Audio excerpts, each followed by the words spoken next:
العالمين الحمد لله الأحد الصمد الذي لم يلد ولم يولد ولم يكن له كفوا أحد والصلاة والسلام على من لا نبي بعده وعلى آله وصحبه أجمعين أما بعد أعوذ بالله من الشيطان الرجيم بسم الله الرحمن الرحيم إذا السماء انشقت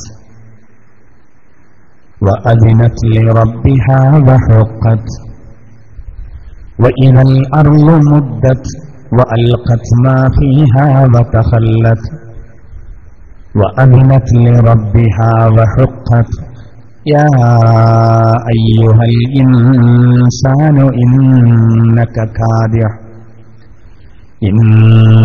كادح إلى ربك قدحا فملاقيه فأما من أوتي كتابه بيمينه فسوف يحاسب حسابا يسيرا وينقلب إلى أهله مسرورا وأما من أوتي كتابه وراء ظهره فسوف يدعو ثبورا ويصلى سعيرا إنه كان في أهله مسرورا إنه ظن أن لن يحور بلى إن ربه كان به بصيرا صدق الله العلي العظيم. ബഹുമാനപ്പെട്ട രക്ഷിതാക്കളെ, സഹോദരങ്ങളെ, വിദ്യാർത്ഥി യുവജന സുഹൃത്തുക്കളെ, ക്ലാസ് റൂം വഴിയും മറ്റും ഇത് ശ്രദ്ധിച്ചുകൊണ്ടിരിക്കുന്ന ഏറെ ഇഷ്ടപ്പെടുന്ന എന്റെ സഹോദരങ്ങളെ, അല്ലാഹു സുബ്ഹാനഹു വ തആല വിശുദ്ധ ഖുർആനിന്റെ യഥാർത്ഥ അഹ്ലുകാരിൽ നമ്മെ എല്ലാവരെയും ഉൾപ്പെടുത്തി അനുഗ്രഹിക്കുമാറാകട്ടെ. അല്ലാഹു നമ്മിൽ നിന്നും നമ്മുടെ മാതാപിതാക്കൾ, നമ്മുടെ ഭാര്യമാര്, നമ്മുടെ സന്താനങ്ങള്, നമ്മുടെ ജ്യേഷ്ഠാനുജന്മാർ, നമ്മുടെ കുടുംബക്കാർ, നമ്മോട് ബന്ധപ്പെട്ടവർ, അവരിൽ നിന്നൊക്കെ വന്നുപോയ എല്ലാ തെറ്റുകളെയും മാപ്പാക്കി പെരുമാറാവട്ടെ. നമ്മിലുള്ള എല്ലാ രോഗങ്ങൾക്കും ശമനം നൽകുമാറാവട്ടെ.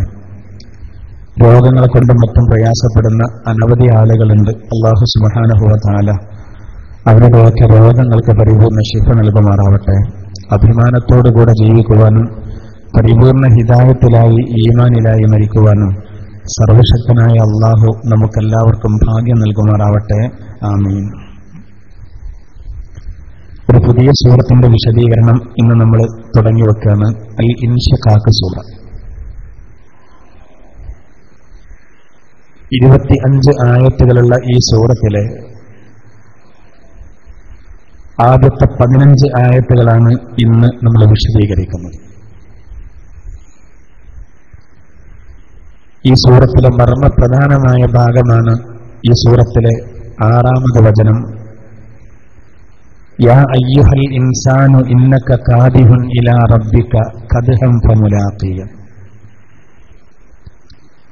വളരെ പ്രധാനപ്പെട്ട ഒരുപാട് വിഷയങ്ങൾ വരുന്ന സുപ്രധാനമായ സൂറത്താണ് അൽ ഇൻഷിഖാഖ് സൂറത്ത്. ഇതിന്റെ ആദ്യ ഭാഗം ഇന്ന് നമുക്ക് വിശദീകരിക്കാം. അല്ലാഹു തആല നമ്മൾ പറയുന്നതും നമ്മൾ കേൾക്കുന്നതുമായ കാര്യങ്ങൾ നമ്മുടെ എല്ലാവരുടെയും ജീവിതത്തിൽ കൊണ്ടുവരാൻ അല്ലാഹു തൗഫീഖ് നൽകുമാറാവട്ടെ. ആമീൻ. അഊദു ബില്ലാഹി മിനശ് ശൈത്വാനിർ റജീം. ബിസ്മില്ലാഹിർ റഹ്മാനിർ റഹീം.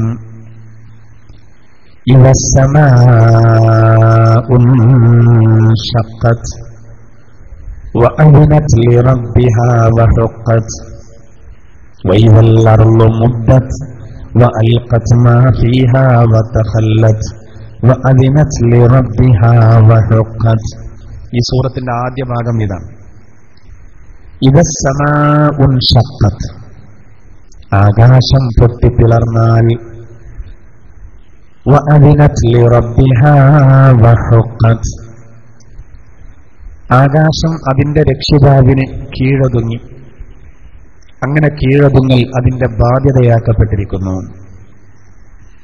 വഇദൽ അർളു മുദ്ദത്, ഭൂമി വിശാലമാക്കപ്പെടുകയും ചെയ്താൽ, വഅൽഖത് മാ ഫീഹാ വതഖല്ലത്, ഭൂമി അതിന്റെ ഉള്ളിലുള്ളതിനെ പുറത്തേക്ക് ഒഴിവാക്കുകയും തള്ളുകയും ചെയ്താൽ, വഅദിനത് ലിറബ്ബിഹാ വഹുഖത്, ഭൂമി അതിന്റെ നാഥന് അതിന്റെ രക്ഷിതാവിന് കീഴൊതുങ്ങി.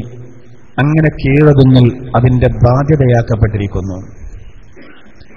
ഇവിടെ അള്ളാഹു ഖിയാമത്ത് നാളിനോടനുബന്ധമായി ഏതാനും സൂറത്തുകളുടെ ആദ്യങ്ങളിലൊക്കെ ഇങ്ങനെയാണ് പറയുന്നത്.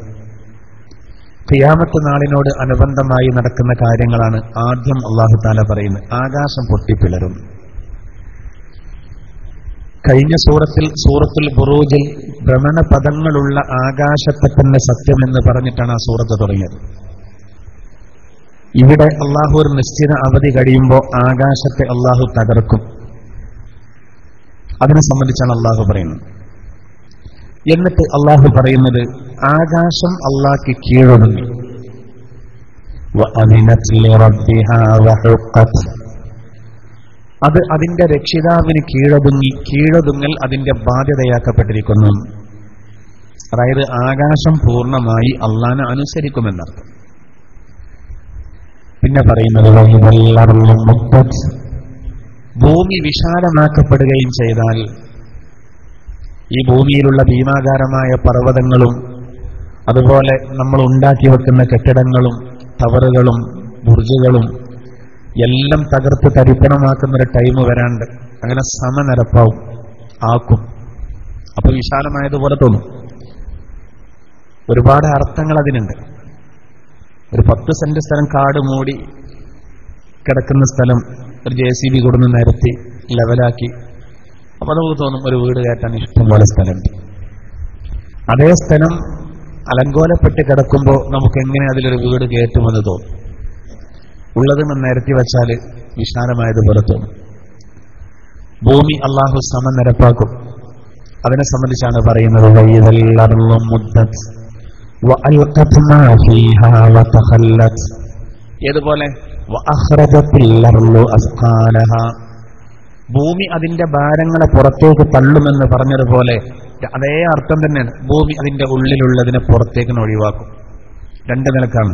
1 മരിച്ച മയ്യത്തുകൾ, 2 മറവ് ചെയ്യപ്പെട്ട മയ്യത്തുകൾ, 2 ഭൂമിക്കടിയിലുള്ള നിധികൾ. ഭൂമി അതിന്റെ ഉള്ളിലുള്ളത് പുറത്തേക്ക് തള്ളുമെന്ന് പറയുന്നത് അതാണ് അതുകൊണ്ടുള്ള ഉദ്ദേശം. അതായത് മരിച്ച മയ്യത്തുകളൊക്കെ വരും, മരിച്ചു പോയവരൊക്കെ വരും. അതിന്റെ പുറമെ ഭൂമിക്കടിയിലുള്ള നിധികള്, സ്വർണ്ണക്കട്ടികളടക്കം ഒന്നായിട്ട് പുറത്തേക്ക് തള്ളപ്പെടും. ആർക്കും വേണ്ടിയിട്ടില്ല. ഇന്ന് സ്വർണത്തിന്റെ പേരിൽ കടിപിടി, അതിന്റെ പേരിൽ ബഹളം, അതിന്റെ പേരിൽ കൊലപാതകം, അതിന്റെ പേരിൽ ചൂഷണങ്ങൾ, ഇതൊന്നും ഉണ്ടാവില്ല. നബി സല്ലല്ലാഹു അലൈഹി വസല്ലം തങ്ങൾ പറഞ്ഞു, ഒരാള് അങ്ങനെ സ്വർണം കാണുമ്പോൾ പറയത്രേ, ഞാൻ എന്റെ സഹോദരനുമായി പ്രശ്നമുണ്ടായത് ഈ സ്വർണത്തിന്റെ പേരിലാണല്ലോ എന്ന് സങ്കടത്തോടുകൂടെ പറയുന്നത്. പക്ഷെ അന്ന് സ്വർണം വേണ്ടി വരൂല. അള്ളാന്റെ തിരുദൂതർ പറഞ്ഞതിനോട് നമുക്കിന്ന് കൂട്ടി വായിക്കാം. ചില ഉമ്മമാരൊക്കെ പറയും, ചില ഉമ്മമാര് പറയും, ഞാൻ എന്റെ മരുമകളെ അടുക്കളയിലിട്ട് പൊരിച്ചത് ഇതിന്റെ പേരിലാണല്ലോ റബ്ബേ എന്ന് അന്ന് പറയും. കാരണം ഉണ്ടല്ലോ, നമ്മളിപ്പോ 20 പവൻ ചിലർ പറയും. അത് ഈ പെണ്ണ് വരുമ്പോ 19.5 പവനാണെങ്കിൽ ആ അരപ്പവന്റെ പേരിൽ പിന്നെ വലിയ ബഹളങ്ങളുണ്ടാവും, ചൂഷണങ്ങളുണ്ടാവും. ആ ഉമ്മാര് പറയും, ചില ആളുകൾക്ക് അതാണല്ലോ, കല്യാണം കഴിഞ്ഞാൽ പിന്നെ ആ പണ്ടം നമ്മൾ പറഞ്ഞതുണ്ടോ വല്ല കമ്മിയുണ്ടോ അതിങ്ങിട്ട് അറിയാൻ ഞാൻ ഒരു സുഖം ഉണ്ടാവില്ല. അതൊന്ന് തൂക്കിക്കൊണ്ടുവന്ന് ഉറപ്പിക്കാഞ്ഞാൽ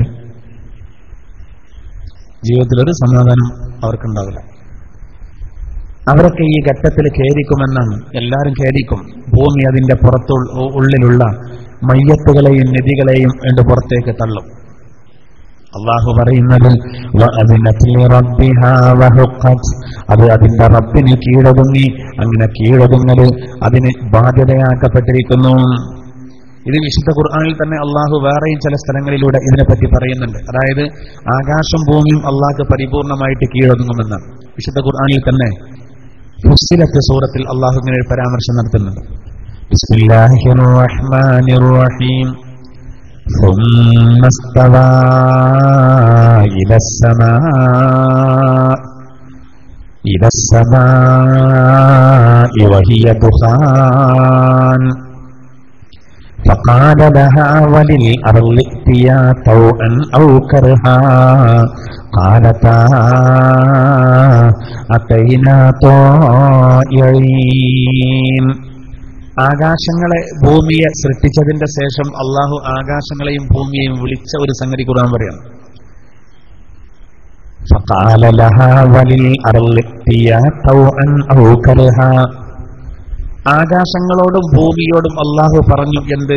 നിങ്ങൾ അനുസരണയുള്ള രൂപത്തിൽ അല്ലെങ്കിൽ വെറുപ്പുള്ള രൂപത്തിൽ ഇങ്ങോട്ട് വരുമെന്ന്.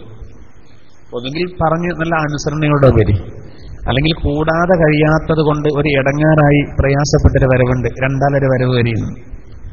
കാലത്താ, ആ സമയത്ത് ആകാശങ്ങളും ഭൂമിയും മറുപടി പറഞ്ഞത് അത്തൈനാ ത്വാഇഈൻ.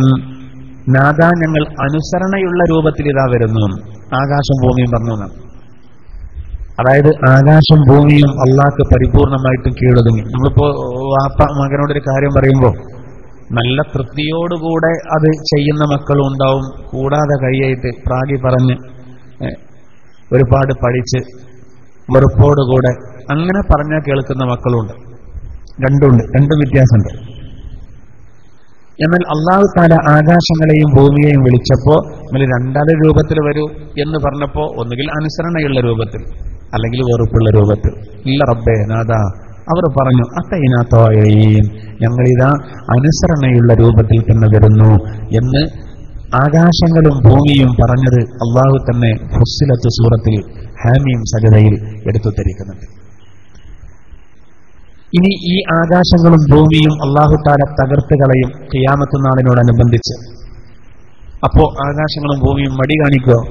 ഇല്ല, പരിപൂർണമായിട്ടും അള്ളാഹ്ക്ക് കീഴടങ്ങും എന്നാണ് ഈ ആയത്തിലൂടെ പറയുന്നത്. എന്നിട്ട് അള്ളാഹു തആല ആറാമത് ആയത്തിലൂടെ പറയുന്നു, നോക്കൂ.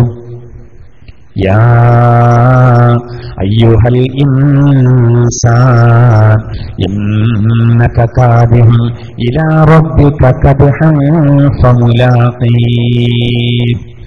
യാ അയ്യുഹൽ ഇൻസാൻ, ഓ മനുഷ്യ, ഇന്നക കാദിഹുൻ ഇലാ റബ്ബിക കദ്ഹൻ ഫമുലാഖീഹ്.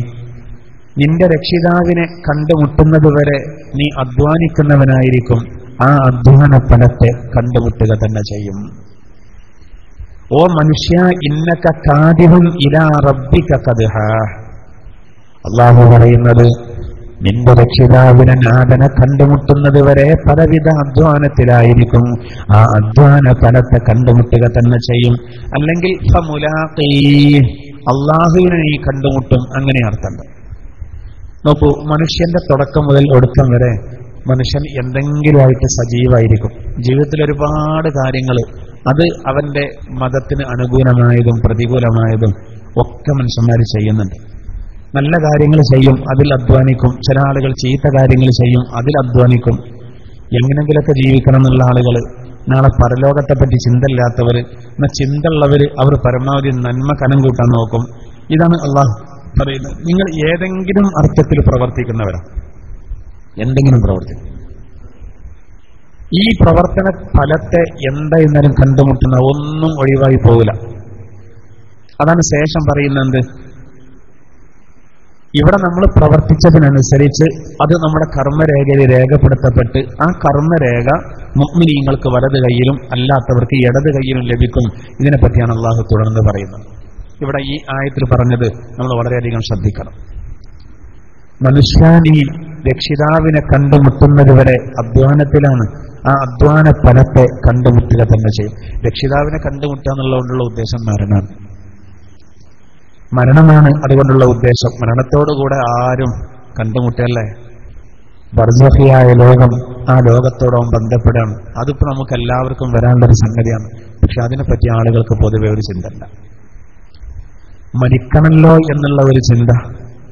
നമ്മൾ നിരന്തരം വാർത്തകൾ കേൾക്കുന്നുണ്ട്, കുഴഞ്ഞു വീണ് മരിച്ചു നമ്മൾ കേൾക്കുന്നുണ്ട്, ഒരു അസുഖവും ഇല്ലാത്തവർ ആകസ്മികമായി നമ്മിൽ നിന്ന് വേർപിരിയുന്നുണ്ട്. പക്ഷെ ഇങ്ങനെയൊക്കെയാണെങ്കിലും ഇന്നലെ വരെ തന്റെ തോളിൽ പിടിച്ച് നടന്നിരുന്ന തന്റെ സഹോദരൻ ഇന്ന് വേർപിരിഞ്ഞു എന്നറിഞ്ഞാലും എന്താ ചെയ്യാ, അങ്ങനെയാണ് ഇപ്പോ പെട്ടെന്ന് അറ്റാക്കൊക്കെ സംഭവിക്കുന്നൊരു കാലാണ് എന്ന് പറഞ്ഞ് നമ്മൾ ആ വിഷയം വിടാണ്. ഒരു മയ്യത്തിന്റെ അരികെ ഒരാൾ കരയുമ്പോൾ മലക്കുകൾ അവനോട് പറയുമത്രേ, നമ്മൾ കേൾക്കാത്തത് കൊണ്ടാണ്. നീ എന്തിനാണ് കരയുന്നത്? ഇവന്റെ വേർപാടിലല്ല നീ കരയേണ്ടത്. ഇതുപോലെ നിനക്കും വേർപിരിയണം, നിനക്കും മരിക്കണമെന്ന് ആലോചിച്ചു കരയടാ എന്ന് മലക്കുകൾ പറയുമത്രേ, നമ്മൾ കേൾക്കാത്തതുകൊണ്ടാണ്. ഇതുപോലെ തനിക്കും പോകണമല്ലോ എന്നുള്ള ഒരു ചിന്ത.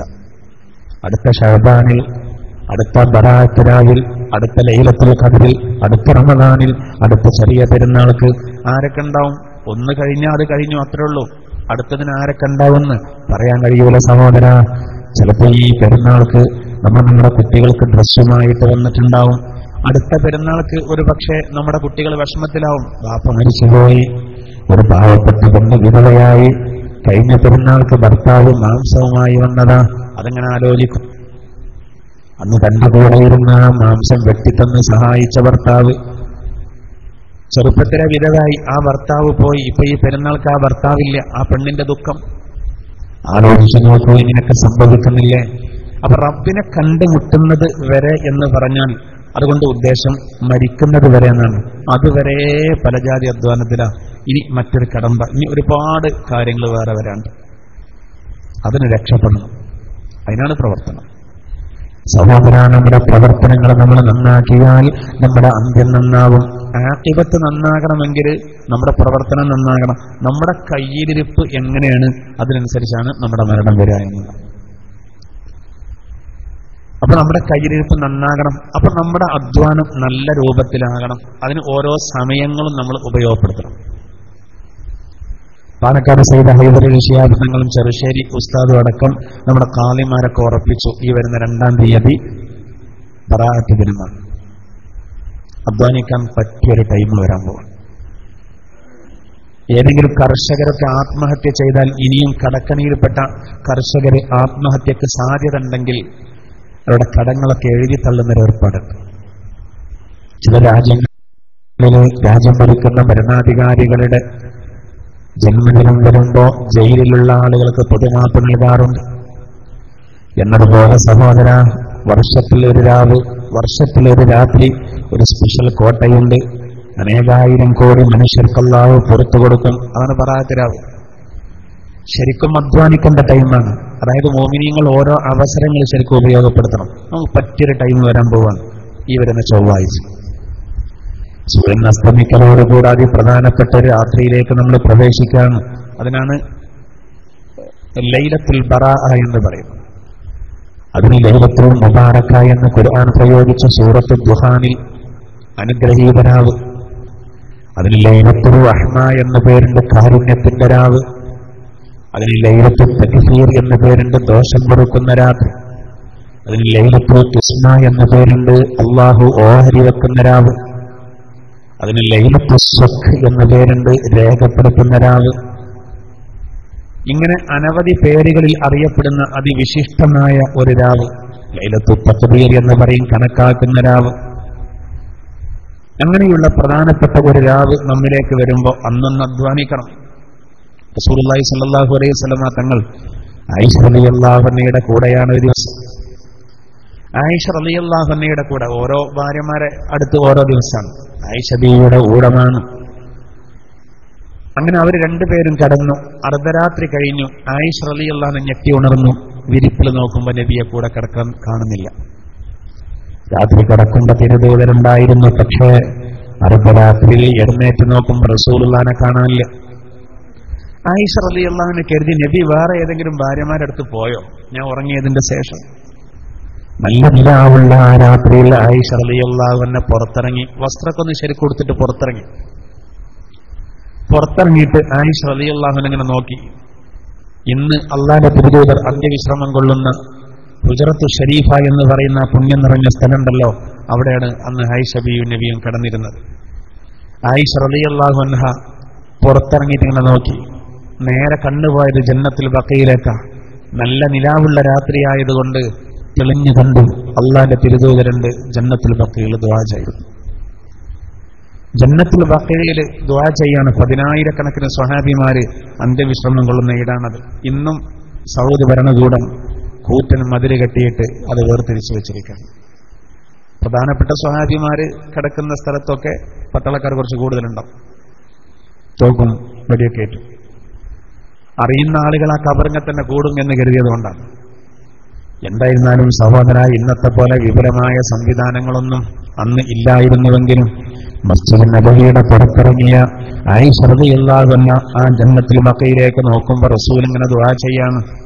അപ്പൊ ഭയങ്കര സങ്കടമായി. ഈ നബിയുള്ളപ്പോൾ തെറ്റിദ്ധരിച്ചത്. ആയിഷ ബീവി വേഗം വീട്ടിലേക്ക് തന്നെ മടങ്ങി. അള്ളാന്റെ തിരുദൂതർ സിയാറത്ത് കഴിഞ്ഞ് നേരെ വീട്ടിൽ വന്നതിന്റെ ശേഷം ആയിഷ ബീവിയോട് ചോദിച്ചു, ആയിഷ, അള്ളാഹുവിന്റെ തിരുദൂതർ നിന്നെ വഞ്ചിച്ചു എന്ന് നീ വിചാരിച്ചോ?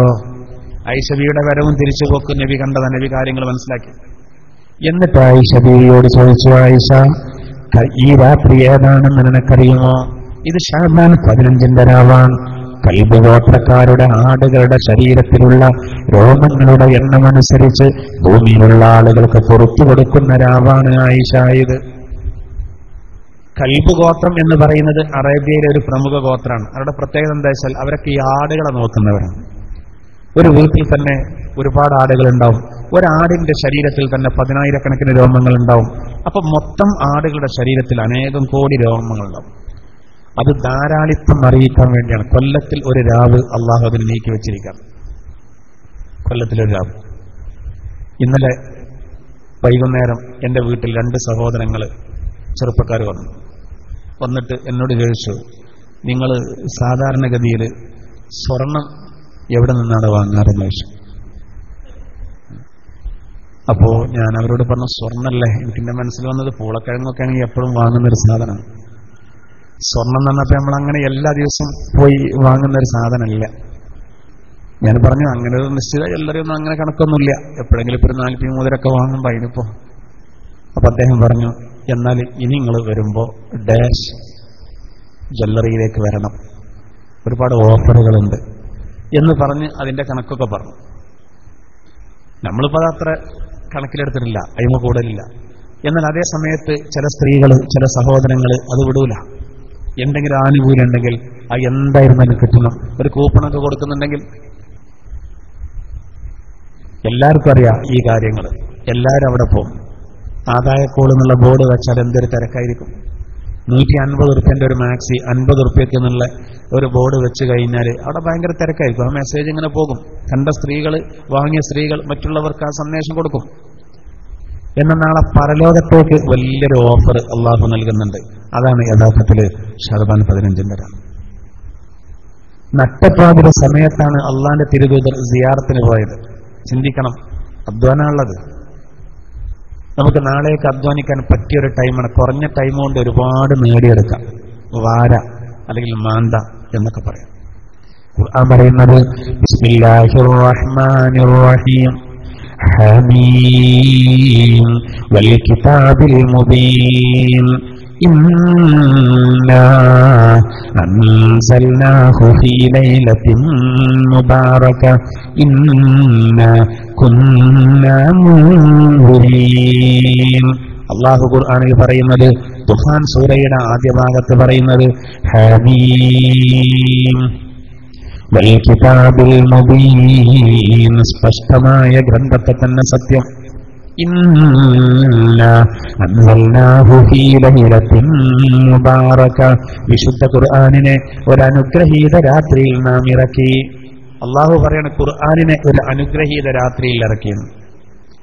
വിശുദ്ധ ഖുർആനിനെ ആധികാരികമായി വിശദീകരിച്ച ഇബ്നു അബ്ബാസ് റളിയല്ലാഹു അൻഹു, ഇക്രിമ റളിയല്ലാഹു അൻഹു, അബ്ദുല്ലാഹി ഇബ്നു മസ്ഊദ് റളിയല്ലാഹു അൻഹു, അബ്ദുല്ലാഹി ഇബ്നു ഉമർ റളിയല്ലാഹു അൻഹു, ഇവരൊക്കെയുള്ള ആദ്യകാലത്തെ പ്രമുഖര്. ഈ കൂട്ടത്തിലെ ഇക്രിമ റളിയല്ലാഹു അൻഹുവിന്റെ പക്ഷം ദുഹാൻ സൂറത്തിൽ പറയുന്ന ലൈലത്തുൽ മുബാറക കൊണ്ടുള്ള വിവക്ഷ ശഅബാൻ 15ന്റെ രാവാകുന്നു. മനസ്സിലാക്കണം, ഇപ്പൊ വരാൻ പോകുന്ന രാവ് കൂടിയാണ്. ദുഹാൻ സൂറത്തിൽ അല്ലാഹു തആല ഖുർആൻ ഇറക്കിയത് അനുഗ്രഹീത രാത്രിയിലാണെന്ന് പറഞ്ഞല്ലോ. അതുകൊണ്ട് ഇക്രിമ റളിയല്ലാഹു അൻഹു പറയുന്നത് അതുകൊണ്ടുള്ള വിവക്ഷ അത് ശഅബാൻ 15ന്റെ രാവ് ബറാഅത്തിന്റെ രാവാകുന്നു. അന്നാണ് ഖുർആൻ ഇറങ്ങിയത്.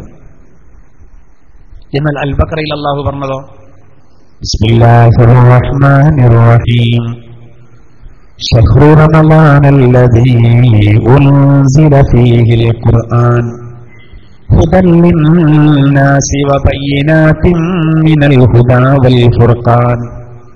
വിശുദ്ധ ഖുർആൻ അത് അവതരിപ്പിക്കപ്പെട്ട മാസമാണ് വിശുദ്ധ റമളാൻ. അത് ജനങ്ങൾക്ക് വഴികാട്ടിയാണ്, അത് സത്യാസത്യ വിവേചനമാണ്. ഇവിടെ അല്ലാഹു തആല പറഞ്ഞത് ഖുർആൻ ഇറങ്ങിയത് റമളാനിലാണെന്നാണ്. സൂറത്തുൽ ഖദറിൽ പറഞ്ഞതോ ഇന്നാ അൻസൽനാഹു ഫീ ലൈലത്തിൽ ഖദർ. വിശുദ്ധ ഖുർആനിനെ ഖദറിന്റെ രാവിൽ നാം ഇറക്കി. ഖുർആനിനെ ഖദറിന്റെ രാവിലാണ് ഇറക്കിയത് എന്നാണ്. ഖുർആൻ ആകെ ഒന്നേ ഉള്ളൂ, റമളാനിൽ ഇറക്കി, ഖദറിന്റെ രാവിൽ ഇറക്കി, ലൈലത്തുൽ ബറാഅയിൽ ലൈലത്തുൽ മുബാറകയിൽ ഇറക്കി. റമളാനിൽ ആണ് ലൈലത്തുൽ ഖദർ, അതുകൊണ്ട് അതങ്ങനെ ഒപ്പിക്കാം. എന്നാൽ ശഅബാനിലും ഇറക്കിയെന്ന് പറഞ്ഞാലോ ഇക്രിമ റളിയല്ലാഹു അൻഹു അങ്ങനെ പറയുന്നു. ഇബ്നു അബ്ബാസ് റളിയല്ലാഹു അൻഹു പറയുന്നു ലൈലത്തുൽ ഖദറാണ് അതുകൊണ്ട് ഉദ്ദേശം. ഇക്രിമ റളിയല്ലാഹു അൻഹു പറയുന്നു ശഅബാൻ 15ന്റെ രാവാണ് അതുകൊണ്ടുള്ള ഉദ്ദേശം. ഇവിടെ എവിടെയും വൈരുദ്ധ്യമല്ല, എവിടെയും വൈരുദ്ധ്യമല്ല, ഒക്കെ ശരിയാണ്, എല്ലാം ശരിയാണ്. എന്താ കാരണം? പരിശുദ്ധ ഖുർആനിൽ തന്നെ അല്ലാഹു തആല പറഞ്ഞില്ലേ ബൽ ഹുവ ഖുർആനുൻ മജീദ് ഫീ ലൗഹിൻ മഹ്ഫൂദ്. ലൗഹുൽ മഹ്ഫൂദിൽ പരിശുദ്ധ ഖുർആൻ ഉണ്ട്. അപ്പൊ ലൗഹുൽ മഹ്ഫൂദിൽ അല്ലാഹു വിശുദ്ധ ഖുർആനെ രേഖപ്പെടുത്തിയിട്ടുണ്ട്. ആ ലൗഹുൽ മഹ്ഫൂദിൽ നിന്ന് മലക്കുകൾ ഖുർആനിനെ പകർത്തി എഴുതിയത് അത് ബറാഅത്ത് രാവിലാണ്. ആ പകർത്തി എഴുതിയ വിശുദ്ധ ഖുർആനിനെ ഒന്നാം ആകാശത്തിലേക്ക് ഇറക്കിയത് ലൈലത്തുൽ ഖദറിലാണ്. ആ ലൈലത്തുൽ ഖദർ റമളാനിലാണ്. എവിടെയും വൈരുദ്ധ്യമല്ല. ഗൾഫിൽ നിന്ന് വന്ന മകനെ പറ്റി വാപ്പ പറയാണ് കുഞ്ഞിമോൻ ഗൾഫിൽ നിന്ന് വന്നത് അത് ശഅബാൻ മാസത്തിലാണ്. ഉമ്മ പറഞ്ഞു കുഞ്ഞിമോൻ ഗൾഫിൽ നിന്ന് വന്നത് തിങ്കളാഴ്ചയാണ്. ഭാര്യ പറഞ്ഞു കുഞ്ഞിമോൻ മൂപ്പര് ഗൾഫിൽ നിന്ന് വന്നത് ആ കാറ്റും മഴയൊക്കെ ഉണ്ടായി ആ തെങ്ങ് പുഴങ്ങി വീടില്ലേ അന്നല്ലേ. ഇവിടെ കച്ചറ ഉണ്ടാക്കേണ്ട ആവശ്യമില്ല. വാപ്പ പറയാണ് ശഅബാനിലാണ്, ഉമ്മ പറയാണ് ഒലക്കയാണ്, തിങ്കളാഴ്ചയല്ലേ വന്നത്. അപ്പൊ ഭാര്യ പറയുന്നത് രണ്ടാളും തിരക്കൂടണ്ട, കാറ്റുമായി ഉണ്ടായി അന്നല്ലേ മൂപ്പര് വന്ന്. ഇതൊക്കെ ഒരു സാലോ ശഅബാനിൽ തിങ്കളാഴ്ച ഉണ്ടാവും, തിങ്കളാഴ്ച കാറ്റും മഴക്കും തടസ്സമൊന്നുമില്ല. ഇത് വൈരുദ്ധ്യമല്ല എന്നത് പറഞ്ഞതുപോലെ നോക്കൂ, ശഅബാൻ 15ന്റെ രാവിലെ ഇറക്കിയെന്ന് പറഞ്ഞാലും ലൈലത്തുൽ ഖദറിൽ ഇറക്കിയെന്ന് പറഞ്ഞാലും ഇതൊക്കെ വ്യത്യസ്ത ഘട്ടങ്ങളെ ഉദ്ദേശിച്ചാണ്. എന്തായിരുന്നാലും നോക്കൂ, ഇവിടെ ഒരു കാര്യം മനസ്സിലാക്കേണ്ടത്, ദുഹാൻ സൂറത്തിൽ വിശുദ്ധ ഖുർആൻ അവതരിപ്പിക്കപ്പെട്ടത് അനുഗ്രഹീത രാവിലാണ് എന്ന പ്രയോഗം ഉണ്ടല്ലോ. ഇവിടെ തർക്കത്രയുള്ളൂ അറിയോ? ദുഹാൻ സൂറത്തിലെ ലൈലത്തുൽ മുബാറക കൊണ്ടുള്ള ഉദ്ദേശം അത് ലൈലത്തുൽ ഖദറാണോ ബറാഅത്ത് രാവാണോ? അതാണ് തർക്കം. ഏതല്ല, ലൈലത്തുൽ ഖദറിന് മഹത്തുണ്ടോ ഇല്ലേ എന്നുള്ളത് തർക്കമില്ല, ബറാഅത്ത് രാവിന് മഹത്തുണ്ടോ ഇല്ല എന്നുള്ളതല്ല തർക്കം. കാരണം ലൈലത്തുൽ ഖദറിന് മഹത്തുണ്ട് എന്നുള്ളതിന് വേറെ രേഖണ്ട്, ബറാഅത്ത് രാവിന് മഹത്തുണ്ട് എന്നുള്ളതിന് വേറെ രേഖണ്ട്. ദുഹാനെന്ന് മാറ്റിവെച്ചാലും വേറെ തെളിവുകളുണ്ട്. ഇവിടെ തർക്കം മഹത്വത്തിന്റെ വിഷയത്തിലല്ല, ആ ലൈലത്തുൽ മുബാറക കൊണ്ട് ഏതാണ് ഉദ്ദേശം എന്നുള്ളതാണ് ഞാൻ പറഞ്ഞു വരുന്നത്. ഇപ്പൊ നമ്മൾ ഓതിവച്ചായത്തിൽ പറയുന്നത്, മനുഷ്യ നിന്റെ രക്ഷിതാവിനെ കണ്ടുമുട്ടുന്നത് വരെ മരണം വരെ കുഞ്ഞി അധ്വാനിക്കുന്നവനാണ്, ആ അധ്വാന ഫലത്തെ കണ്ടുമുട്ടുക തന്നെ ചെയ്യും. അപ്പൊ നമ്മുടെ അധ്വാനം നല്ലതാകണം, നല്ല രൂപത്തിൽ അധ്വാനിക്കാൻ ഒരു പറ്റിയ അവസരം വരികയാണ്. നമ്മുടെ ജീവിതത്തിൽ ഒരുപാട് തെറ്റുകൾ വന്നിട്ടുണ്ടാവും. കൽബ് ഗോത്രക്കാരുടെ ആടുകളുടെ ശരീരത്തിലെ രോമങ്ങളുടെ എണ്ണമനുസരിച്ച് അല്ലാഹു ദോഷം പുറത്തു തരുന്ന അതിപ്രധാനപ്പെട്ട ഒരു രാവ് നമുക്ക് വരാൻ പോവാണ്. അപ്പൊ അന്ന് നമ്മൾ ശരിക്കൊന്ന് ഒരുങ്ങണം എന്നുള്ളതാണ്. അന്നും ദോഷം പൊറുക്കപ്പെടാതെ പോവാന്ന് പറഞ്ഞാൽ മഹാനിർഭാഗ്യമാണ്. പരവേട് മനുഷ്യരുടെ ദോഷങ്ങൾ പൊറുക്കപ്പെടുമ്പോൾ അന്ന് അതിൽ പെടാതെ പോകുന്ന മഹാ നഷ്ട. അല്ലാഹു നമ്മളെ കാക്കുമാറാവട്ടെ. വലിയ നഷ്ടല്ലേ അത്. അല്ലാഹു ആ കൂട്ടത്തിൽ നമ്മൾ ഉൾപ്പെടുത്തുമാറാവട്ടെ. ഒരുപാട് ആളുകൾക്ക് അല്ലാഹു പുറത്തു കൊടുക്കും, ഒരുപാട് ആളുകൾക്ക് അല്ലാഹു പുറത്തു കൊടുക്കും. അതിൽ പെടാത്തവരുണ്ട് കേട്ടോ. ആരാ? വ്യഭിചാരം ചെയ്യുന്നവൻ. അള്ളാഹിന്റെ തിരുദൂതർ പറഞ്ഞു വ്യഭിചാരം ചെയ്യുന്നവൻ അതിൽ പെടില്ല. തൗബ ചെയ്യണം, തൗബ ആകണം, അതിൽ നിന്ന് പരിപൂർണമായി വിട്ടുനിന്നു. ഇനി ഒരിക്കലും അതിലേക്ക് മടങ്ങൂലാന്ന് ഉറപ്പിച്ചു. സംഭവിച്ചു പോയതിൽ അഗാധമായ കുറ്റബോധവുമുണ്ട്. ആ 3 ഡിമാൻഡുകളുണ്ടോ എന്നാ ഉറപ്പൊക്കെ ഇല്ലേ? അന്ന് വ്യഭിചരിക്കാൻ പോയിട്ടില്ലെങ്കിലും തൗബ ചെയ്തിട്ടില്ലല്ലോ. സഹോദര, ബറാഅത്ത് രാവിലെ കോടിക്കണക്കിന് ആളുകളെ അല്ലാഹു ശുദ്ധരാക്കുകയാണ്. റമദാനിനെ സഹർഷം സ്വാഗതം ചെയ്യാനുള്ള എല്ലാ സെറ്റപ്പും ഒക്കെയാണ്. പണ്ടെല്ലാം നനച്ചുകൂളി അങ്ങനെ സംഭവം ഉണ്ടല്ലോ അല്ലേ?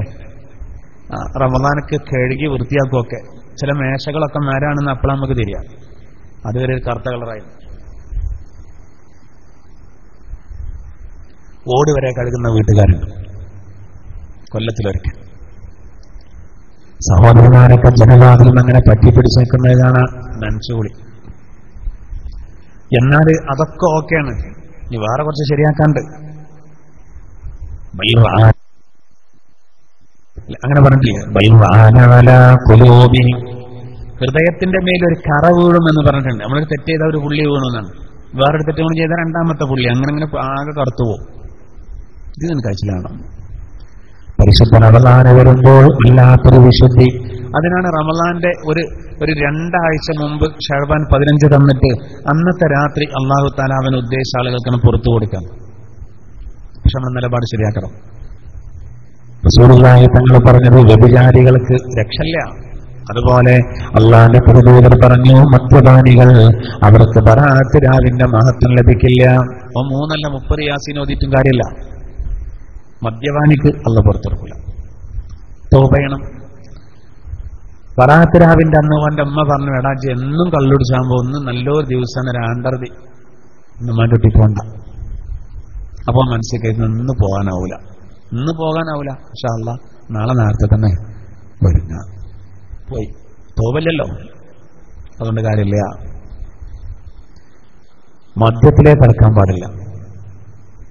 മറ്റൊന്ന് അല്ലാഹുവിന്റെ തിരുദൂതർ പറഞ്ഞത് മാരണക്കാരാണ് സാഹിര്യങ്ങൾ സിഹ്ർ ചെയ്യുന്നവർ. ഓരോ തൗബ സ്വീകരിക്കണമെങ്കിൽ 4 ഡിമാൻഡ് ഉണ്ട്. 3 എന്നല്ല 4 ഉണ്ട്. സിഹ്ർ ചെയ്യുന്നതിൽ നിന്ന് വിട്ടുനിൽക്കണം. ഇനി ഒരിക്കലും സിഹ്ർ ചെയ്യില്ല എന്ന് ഉറപ്പിക്കണം. സിഹ്ർ ചെയ്തതിൽ വല്ലാത്ത ഖേദം വേണം. 3 ഇനി 4ാമത്തെ എന്താ? ആർക്കൊക്കെ ചെയ്തതുപോലൊക്കെ പൊരുത്തപ്പെടിക്കണം. അവിടേക്ക് ആകെ പ്രശ്നമാകാം. അയലോക്കക്കാരൻ ഇങ്ങനെ ഉയർന്നു പോകാണ് സിഹ്ർ ചെയ്തു. അങ്ങനെ ഓനിങ്ങനെ താഴോട്ടങ്ങി. എന്താ കാരണം അറിയാൻ ഒരുപാട് സ്ഥലത്ത് പോയി നോക്കിയതാ. സിഹ്റിന്റെ ഗൗരവം കൊണ്ടൊന്നും ശരിയാണില്ല.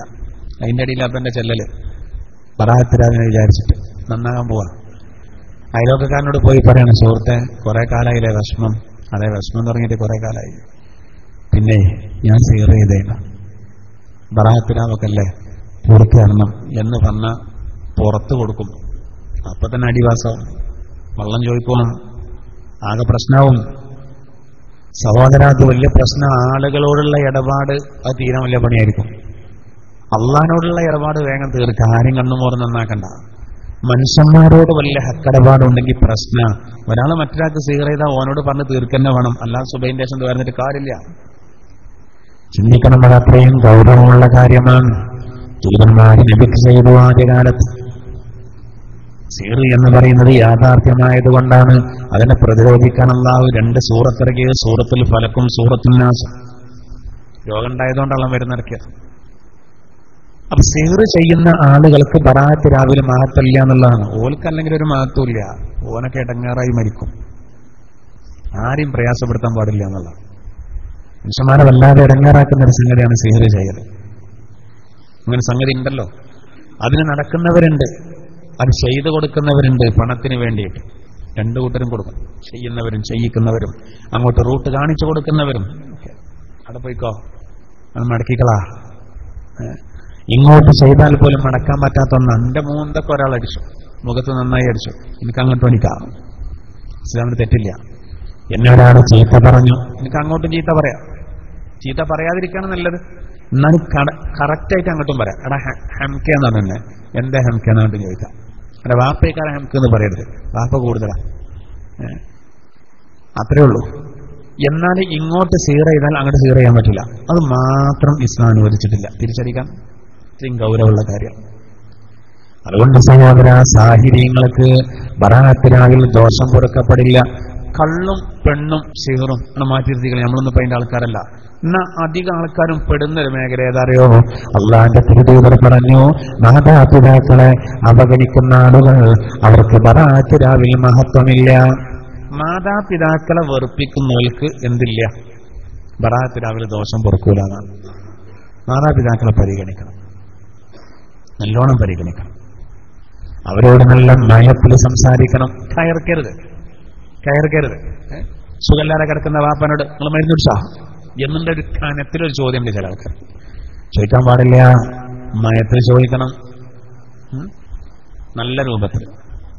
എന്തൊരു ശബ്ദം കേട്ടു, അപ്പൊ വാപ്പ ചോദിക്കാം, എന്താടാ ഒരു ശബ്ദം കേട്ടത്? അവൻ മകൻ പറഞ്ഞു, തേങ്ങ വീണാണ്. വാപ്പ ഓൻ പറഞ്ഞ മറുപടി കേൾക്കാത്തോണ്ട് വാപ്പ എന്ത് എന്ന് ചോദിച്ചു. തേങ്ങ. കുറച്ച് ഗൗരവത്തിലേക്കാണ്. അതും വാപ്പ കേട്ടിട്ടില്ലെങ്കിലും വാപ്പാന്റെ അടുത്ത് വന്നിട്ടേ തേങ്ങ 1ാം ക്ലാസ്സിൽ പഠിപ്പിക്കും പോലെ പറയും. ഭയങ്കര ഗൗരവത്തിലേക്കാണ്. ഈ വാപ്പാനോടൊന്നും ചോദിക്കൂല. തേങ്ങ പഠിപ്പിച്ചാല് എന്താ എത്ര പരുഷമായിട്ട് അവൻ പെരുമാറുണ്ട്. സഹോദര, ഈ വാപ്പാന്റെ മടിയിൽ ഒരുപാട് മൂത്രയിച്ചനോ, ഇപ്പൊ കരിമീശ വളർന്ന് ഓൻ ചൊങ്കനായി, ഇപ്പൊ വാപ്പാന്റെ ആരോഗ്യം പറ്റിപ്പോയി, ഇപ്പൊ വാപ്പാക്ക് ചൊറുക്ക് പോരാന്നുള്ളിടത്തോ ഓന്റെ മക്കള് അതിന്റെ മുമ്പ് ഓനെ ഇടങ്ങാറാക്കാൻ തുടങ്ങും. നാം മനസ്സിലാക്കണമെങ്കിൽ ചിന്തിക്കണം. വിശുദ്ധ ഖുർആനിൽ അല്ലാഹു പറഞ്ഞത്, എനിക്ക് നന്ദി ചെയ്യണേ, നിന്റെ മാതാപിതാക്കൾക്കും നന്ദി ചെയ്യണേ. ആ പ്രയോഗം നോക്കി, എനിക്കും നിന്റെ മാതാപിതാക്കൾക്കും നീ നന്ദി ചെയ്യണം. അള്ളാഹുവിനിക്ക് നന്ദി ചെയ്യണമെന്ന് പറഞ്ഞതിനോട് അള്ളാഹു ചേർത്തി പറഞ്ഞത് മാതാപിതാക്കളുടെ കാര്യമാണ്. എത്രമാത്രം പരിഗണിക്കണം. മാതാപിതാക്കളെ അവഗണിക്കുന്ന ആളുകൾക്ക് ബറാഅത്ത് രാവിൽ മഹത്വമില്ല. പിന്നെ നബി തങ്ങൾ പറഞ്ഞത്, അന്യോന്യം പിണങ്ങി നിൽക്കുന്നവരുണ്ടല്ലോ അവർക്കും ബറാഅത്ത് രാവിൽ മഹത്വമില്ല. പിണങ്ങിയാല് വേഗണങ്ങണമെന്നാണ്. പിണങ്ങരുത്, അഥവാ പിണങ്ങിയ വേഗണങ്ങണം. സൗദിയിൽ ഒരു സഹോദരൻ പറഞ്ഞു, ഒരു അറബിയും ഒരു യമനിയും കൂടി ഭയങ്കരമായിട്ട് ചേർന്നു. സൗദി എന്റെ നാട് എന്നുള്ള നിലക്കാണ് മൂപ്പരുള്ളത്. യമനി വിട്ടുകൊടുക്കുന്നില്ല. നല്ല ആരോഗ്യ ദൃഢഗാത്രനാണ്, ഭയങ്കരമായിട്ട്.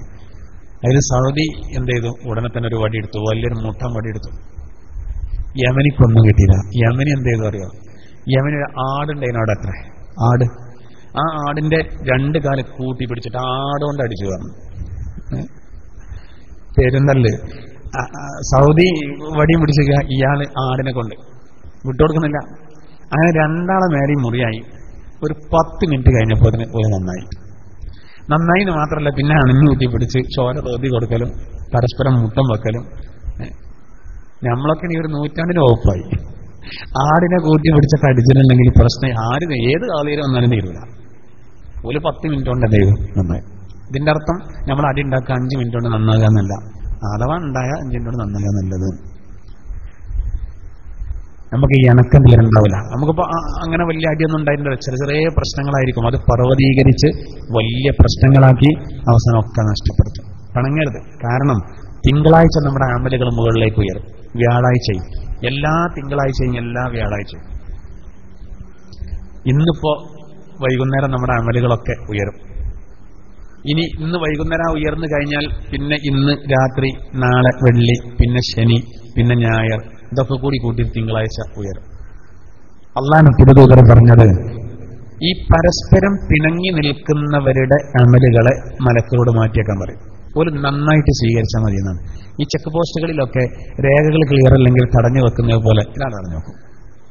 ഇനി ഇവർ നന്നായാലേ അതാണ് സ്വീകരിക്കുള്ളൂ, അല്ലെങ്കിൽ അതൊക്കെ അവിടെ കിടക്കുകയാണ്. അപ്പൊ അങ്ങനെ നന്നാകാതെ ആണ് മരിച്ചു പോവുകയാണെങ്കിൽ അമലുകൾ ഇല്ലാത്ത രൂപത്തിലേക്കാണ്. ഇത് മുത്ത് റസൂൽ സല്ലല്ലാഹു അലൈഹി വസല്ലം പഠിപ്പിച്ച കാര്യമാണ്. നമ്മൾ കാത്തുക്കരുത് സഹോദര.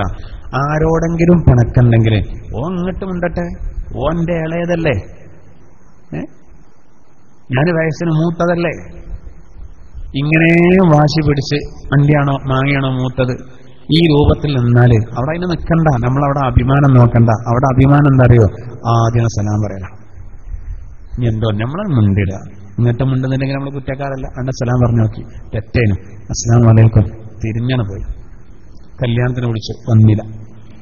ഒരു ചക്കന്റെ പൗതിയാണ് കൊണ്ടേ കൊടുത്തു നോക്കി, അത് ഇങ്ങോട്ട് തന്നെ തിരിച്ചയച്ചു. നമുക്ക് ചക്ക വേണ്ടിയിട്ടൊന്നല്ല, അത് തിന്നാലും മോശമല്ലേ. നമ്മളെ ബാങ്ക് ക്ലിയറാക്കിയാൽ മതി. ഞാൻ ദർസ് പഠിക്കുന്ന കാലത്ത് ഉച്ചക്കൊരു വീട്ടിലേക്ക് ചോറിനോ രാത്രി വേറെ വീട്ടിലേക്ക്, ഇത് രണ്ടും അടുത്തടുത്താണ്. സ്ഥലം ഞാൻ പറയണില്ല, ഞങ്ങളുടെ കല്യാണം മുടങ്ങേണ്ട അവസ്ഥ ഉണ്ടാ. ഞാൻ ഉച്ചക്ക് ചോറിന് എന്നാലേ അവിടുത്തെ അമ്മ പറയും, ഉസ്താദേ നിങ്ങൾ രാത്രി പോണ്ടേ, അവിടുത്തെ ആ തള്ള എന്തോ ഒരു മോശം അറിയാം, ഇത്ര ലക്ഷണം കെട്ട തള്ളല്ല. നീ രാത്രി ചെന്നാല് നേരെ തിരിച്ച് ഓല് പേരും പറയും, ഇവര് ഭയങ്കര തെറ്റാണ്. ഞാൻ അതിൻ്റെ അടിയിൽ ആ കുടി ചിലപ്പോൾ എന്നോട് ഓല് ഞങ്ങളെ പറ്റി എന്തെങ്കിലും പറയലുണ്ടോ? ഞാൻ പറയും ഒന്നും പറയില്ല. അതാണ് ഞങ്ങളെ പറ്റിയാണെങ്കിൽ എത്താ പറയാനുള്ളത്, നല്ലോണം പൂരത്തെറി പറഞ്ഞേക്കും, അത് പറയാൻ പറ്റില്ലല്ലോ. ഞാൻ കുടുങ്ങിയാണ്, അന്ന് ഞാൻ കുട്ടിയാണ്, പഠിക്കേണ്ട കാലമാണ്.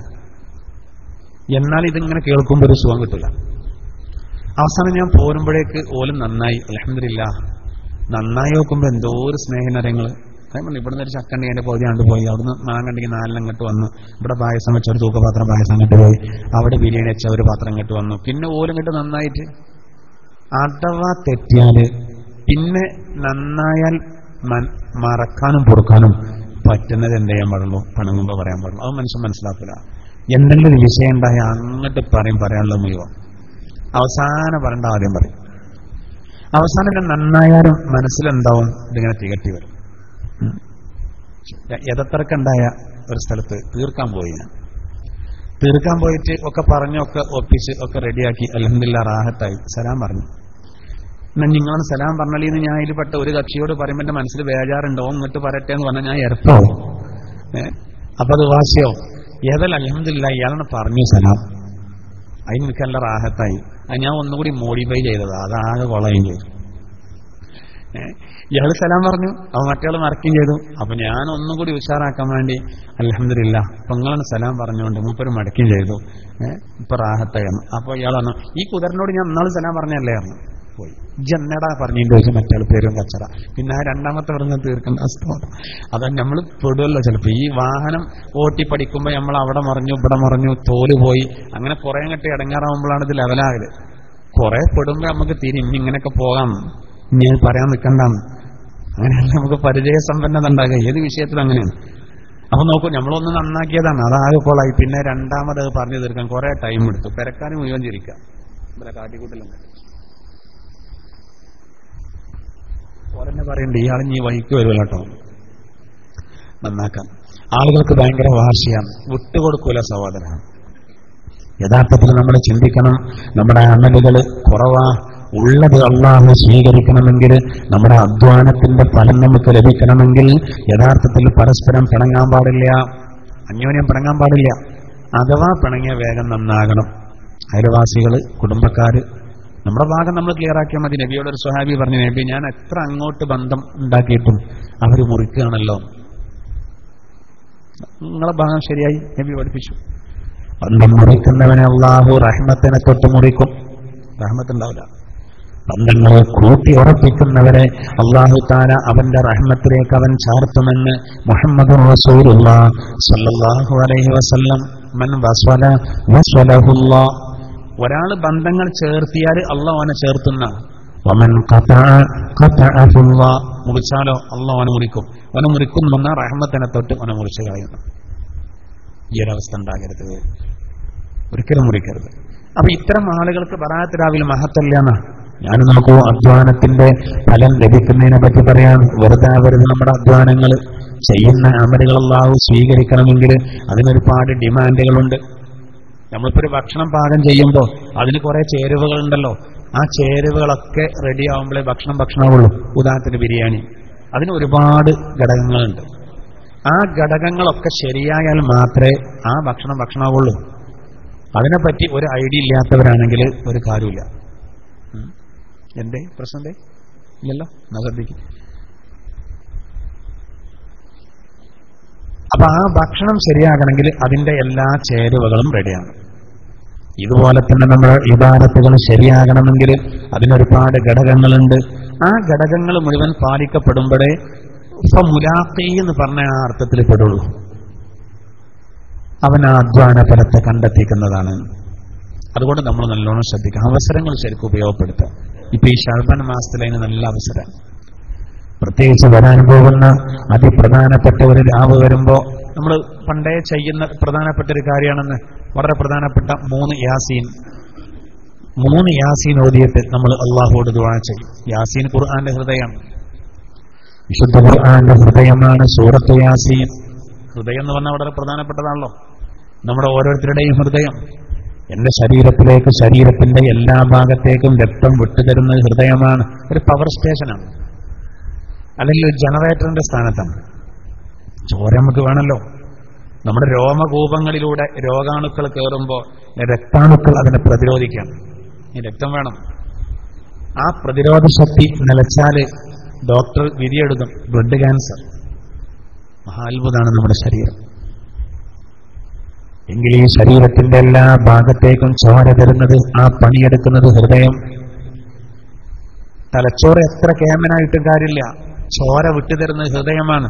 ഇല്ലെങ്കിൽ തലച്ചോറ് കൊണ്ടൊരു കാര്യമില്ല, മസ്തിഷ്കം കൊണ്ടൊരു കാര്യവുമില്ല.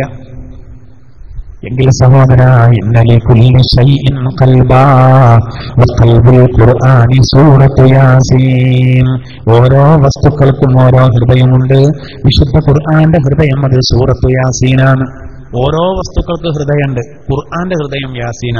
ഒരു യാസീൻ ഓതിയാൽ 22 പ്രാവശ്യം ഖുർആൻ മുഴുവനും ആവർത്തിച്ച് ഓതിയതുപോലെയാണെന്ന് മുഹമ്മദ് മുസ്തഫ സല്ലല്ലാഹു അലൈഹി വസല്ലം. ചെറിയ അധ്വാനം കൊണ്ട് ഒരുപാട് വരുമാനം കിട്ടാം. ഒരു യാസീൻ 22 ഖത്ത്. പക്ഷെ എന്ത് കരുതരുത്, അപ്പൊ നമ്മളിപ്പോ ഇനി അടുത്ത കൊല്ലത്തെ എൻട്രൻസ് പരീക്ഷയിൽ ഫസ്റ്റ് കിട്ടുകയാണെങ്കിൽ ഞാൻ 22 ഖത്ത് ഓതും. കിട്ടി, ഒരു യാസീനാണ് ഓതി, അത് പോരാ. നേർച്ചയാക്കിയാൽ എന്ത് വേണം? അത് മുഴുവനായിട്ട് ഓതുന്നു വേണം. എന്നാൽ നോക്കൂ, ഒരു യാസീന് 22 ഖത്തം ഓതിയ കൂലി ലഭിക്കുമെന്ന് ഹദീസിലുണ്ട്. 11 എന്ന് മറ്റൊരു ഹദീസിലുണ്ട്. യാസീന്റെ മുമ്പിൽ തീരാത്തൊരു പ്രശ്നവുമില്ല എന്ന് ഹദീസിലുണ്ട്. അങ്ങനെയുള്ള യാസീൻ അത് 3 പ്രാവശ്യം ഓതണം. ഒരു ചെറിയ അധ്വാനം. നമ്മളിപ്പോ എന്ത് ചെയ്യും? ഇപ്പൊ ഷാബാൻ 15 രാവിലെ നമ്മൾ യാസീൻ ഓതാൻ ഇരുന്നാൽ നമ്മളെ മനസ്സിലെന്തേ കാരണം 3 യാസീനൊക്കെ കഴിയുമ്പോഴേക്ക് പരിപ്പെടുക്കും. ഇല്ല, കോലം പോലെ ഓതണം. നമ്മുടെ ആയുസ്സിൽ ബർക്കത്ത് കിട്ടണം, ഭക്ഷണത്തിൽ ബർക്കത്ത് ലഭിക്കണം, ആഖിബത്ത് നന്നാവണം. ഈ 3 ഉദ്ദേശം വെച്ചിട്ടാണ് യാസീൻ ഓതുന്നത്. ആദ്യത്തെ യാസീൻ ഓതുമ്പോ ആയുസ്സിൽ ബർക്കത്ത് കിട്ടണം. ഒരു യാത്രയാണ്. ആ യാത്ര എപ്പോ അവസാനിക്കും എന്ന് പറയാൻ പറ്റൂല. നമ്മളിപ്പോ ഒരു സഹോദരന്റെ ഒരു വണ്ടി, ഒരു കാറ് വിളിച്ചിട്ട് നമ്മളൊരു സ്ഥലത്ത് പോവാണ്. അപ്പോ പെട്രോള് കമ്മിയാണ് എന്നാണ് സൂചി കാണിക്കുന്നത്. അപ്പോ വീട്ടുകാരനെ വിളിച്ചു ചോദിച്ചപ്പോ ആ സൂചി അത് കംപ്ലൈന്റ് ഉണ്ട്, ഒന്നും പറയാൻ പറ്റൂല. എണ്ണ ഉണ്ടാവില്ലല്ലേ? ഈ എണ്ണ പലരും കൊണ്ടുപോകുന്നതാണ്. എണ്ണന്റെ കാര്യം എനിക്ക് അത്ര ഉറപ്പ് പറയാൻ പറ്റില്ല. ആ പോകുന്ന വഴിക്കാണ് പെട്രോൾ പമ്പിന്റെ അടുത്തെത്തണമെങ്കിൽ ഒരുപാട് പോകും വേണം. എന്നാ നീ ആശങ്കയായി, എവിടെ നിൽക്കാവോ? ചിലപ്പോ പൊരി വെയിലത്തേക്കാരം വണ്ടി നിൽക്കുക. ഇല്ല, എപ്പോഴും വണ്ടി നിൽക്കാം. എങ്കിലും നോക്കൂ, ഈ യാത്രയിൽ എപ്പോഴും നമ്മുടെ മരണം വരാം. എപ്പോഴും വരാം മരണം. ഈ യാത്ര എപ്പോഴും അവസാനിക്കാം, എപ്പോഴും. അപ്പോ ആഖിബത്ത് നന്നാവണ്ടേ? നിങ്ങൾ ചിന്തിക്ക് സഹോദര. നമ്മുടെ ആയുസ് എത്രയാണെന്ന് നമുക്കറിയില്ല. ഉള്ള ആയുസ്സിൽ ബർക്കത്ത് കിട്ടണം. അള്ളാഹു നാളെ ചോദിക്കുമെന്ത്?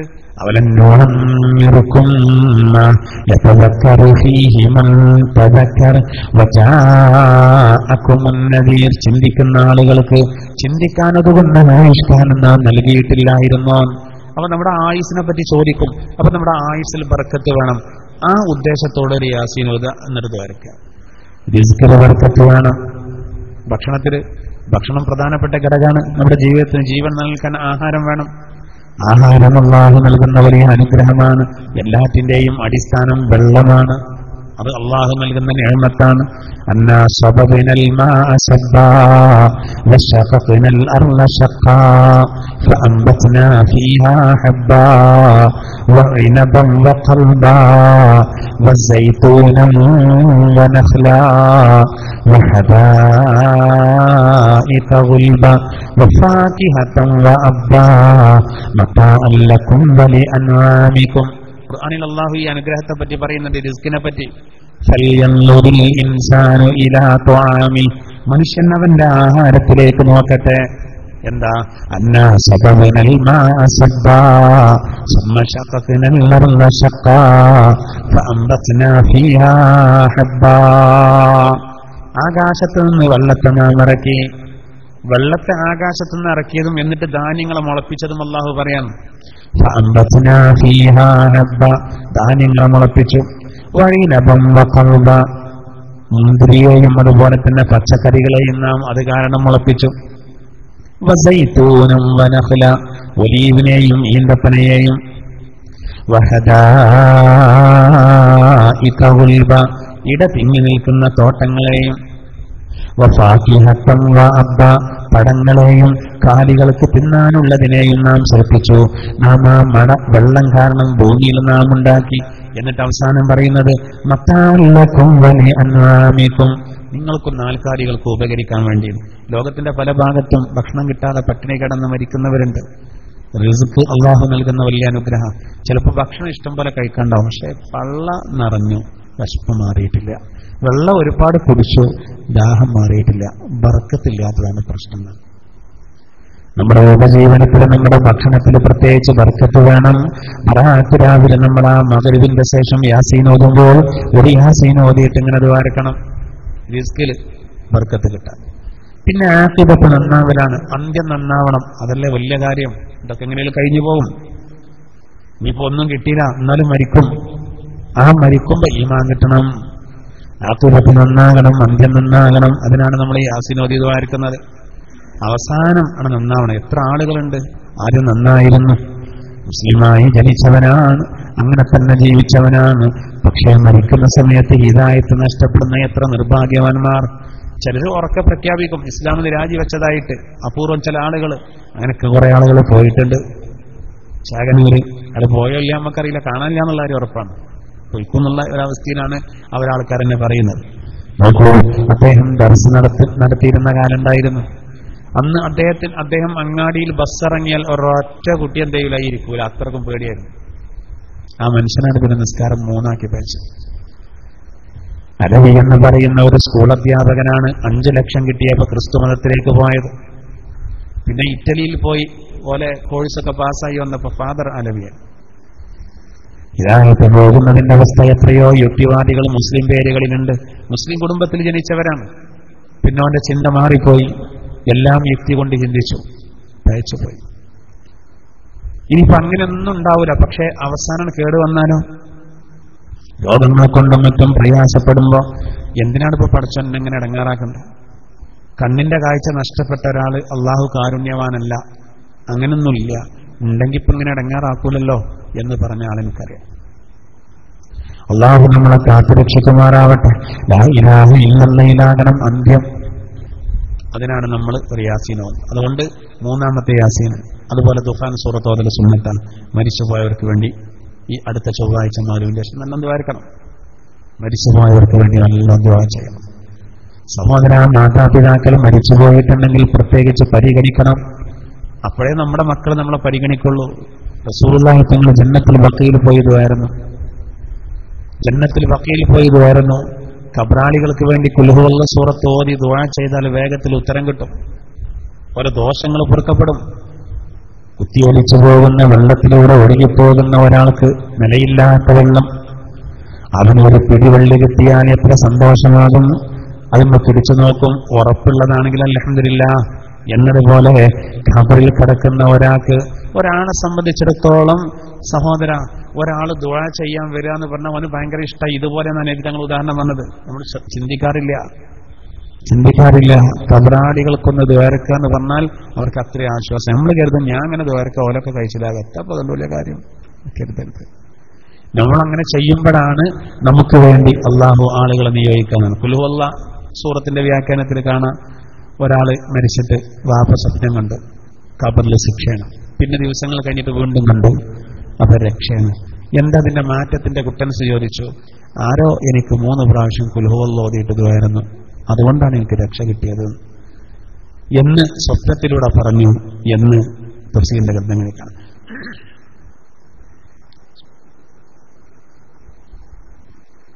മറവ് ചെയ്താൻ പോയാലും പിന്നെ വഴിക്കുണ്ടാവില്ല.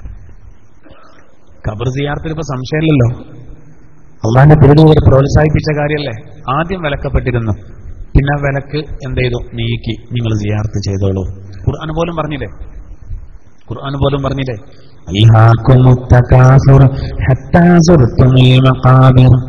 നിങ്ങൾ ഖബർസ്ഥാൻ സന്ദർശിക്കുന്നത് വരേക്കും ദുരഭിമാനം പറഞ്ഞു നടക്കൽ നിങ്ങൾ ശ്രദ്ധയില്ലാത്തവരാക്കും. ഖബറൊന്ന് സന്ദർശിച്ച സംഗതി ലെവലാവുന്നതാണ്. രണ്ടർത്ഥനായത്തിന് പ്രധാനമായിട്ടുള്ളത്. മരിക്കുന്നത് വരെ നിങ്ങളെ അവസ്ഥ എങ്ങനെ കാരണം ഒന്ന്. രണ്ട് നേരെ അർത്ഥം തന്നെ, നിങ്ങൾ ഹത്താ സുർത്തുമുൽ മഖാബിർ, നിങ്ങൾ മഖ്ബറകളെ സിയാറത്ത് ചെയ്യുന്നത് വരെ ഈ അവസ്ഥ തുടരും. സിയാറത്ത് ചെയ്താൽ ആ അവസ്ഥ മാറ്റം വരുത്താൻ കഴിയും.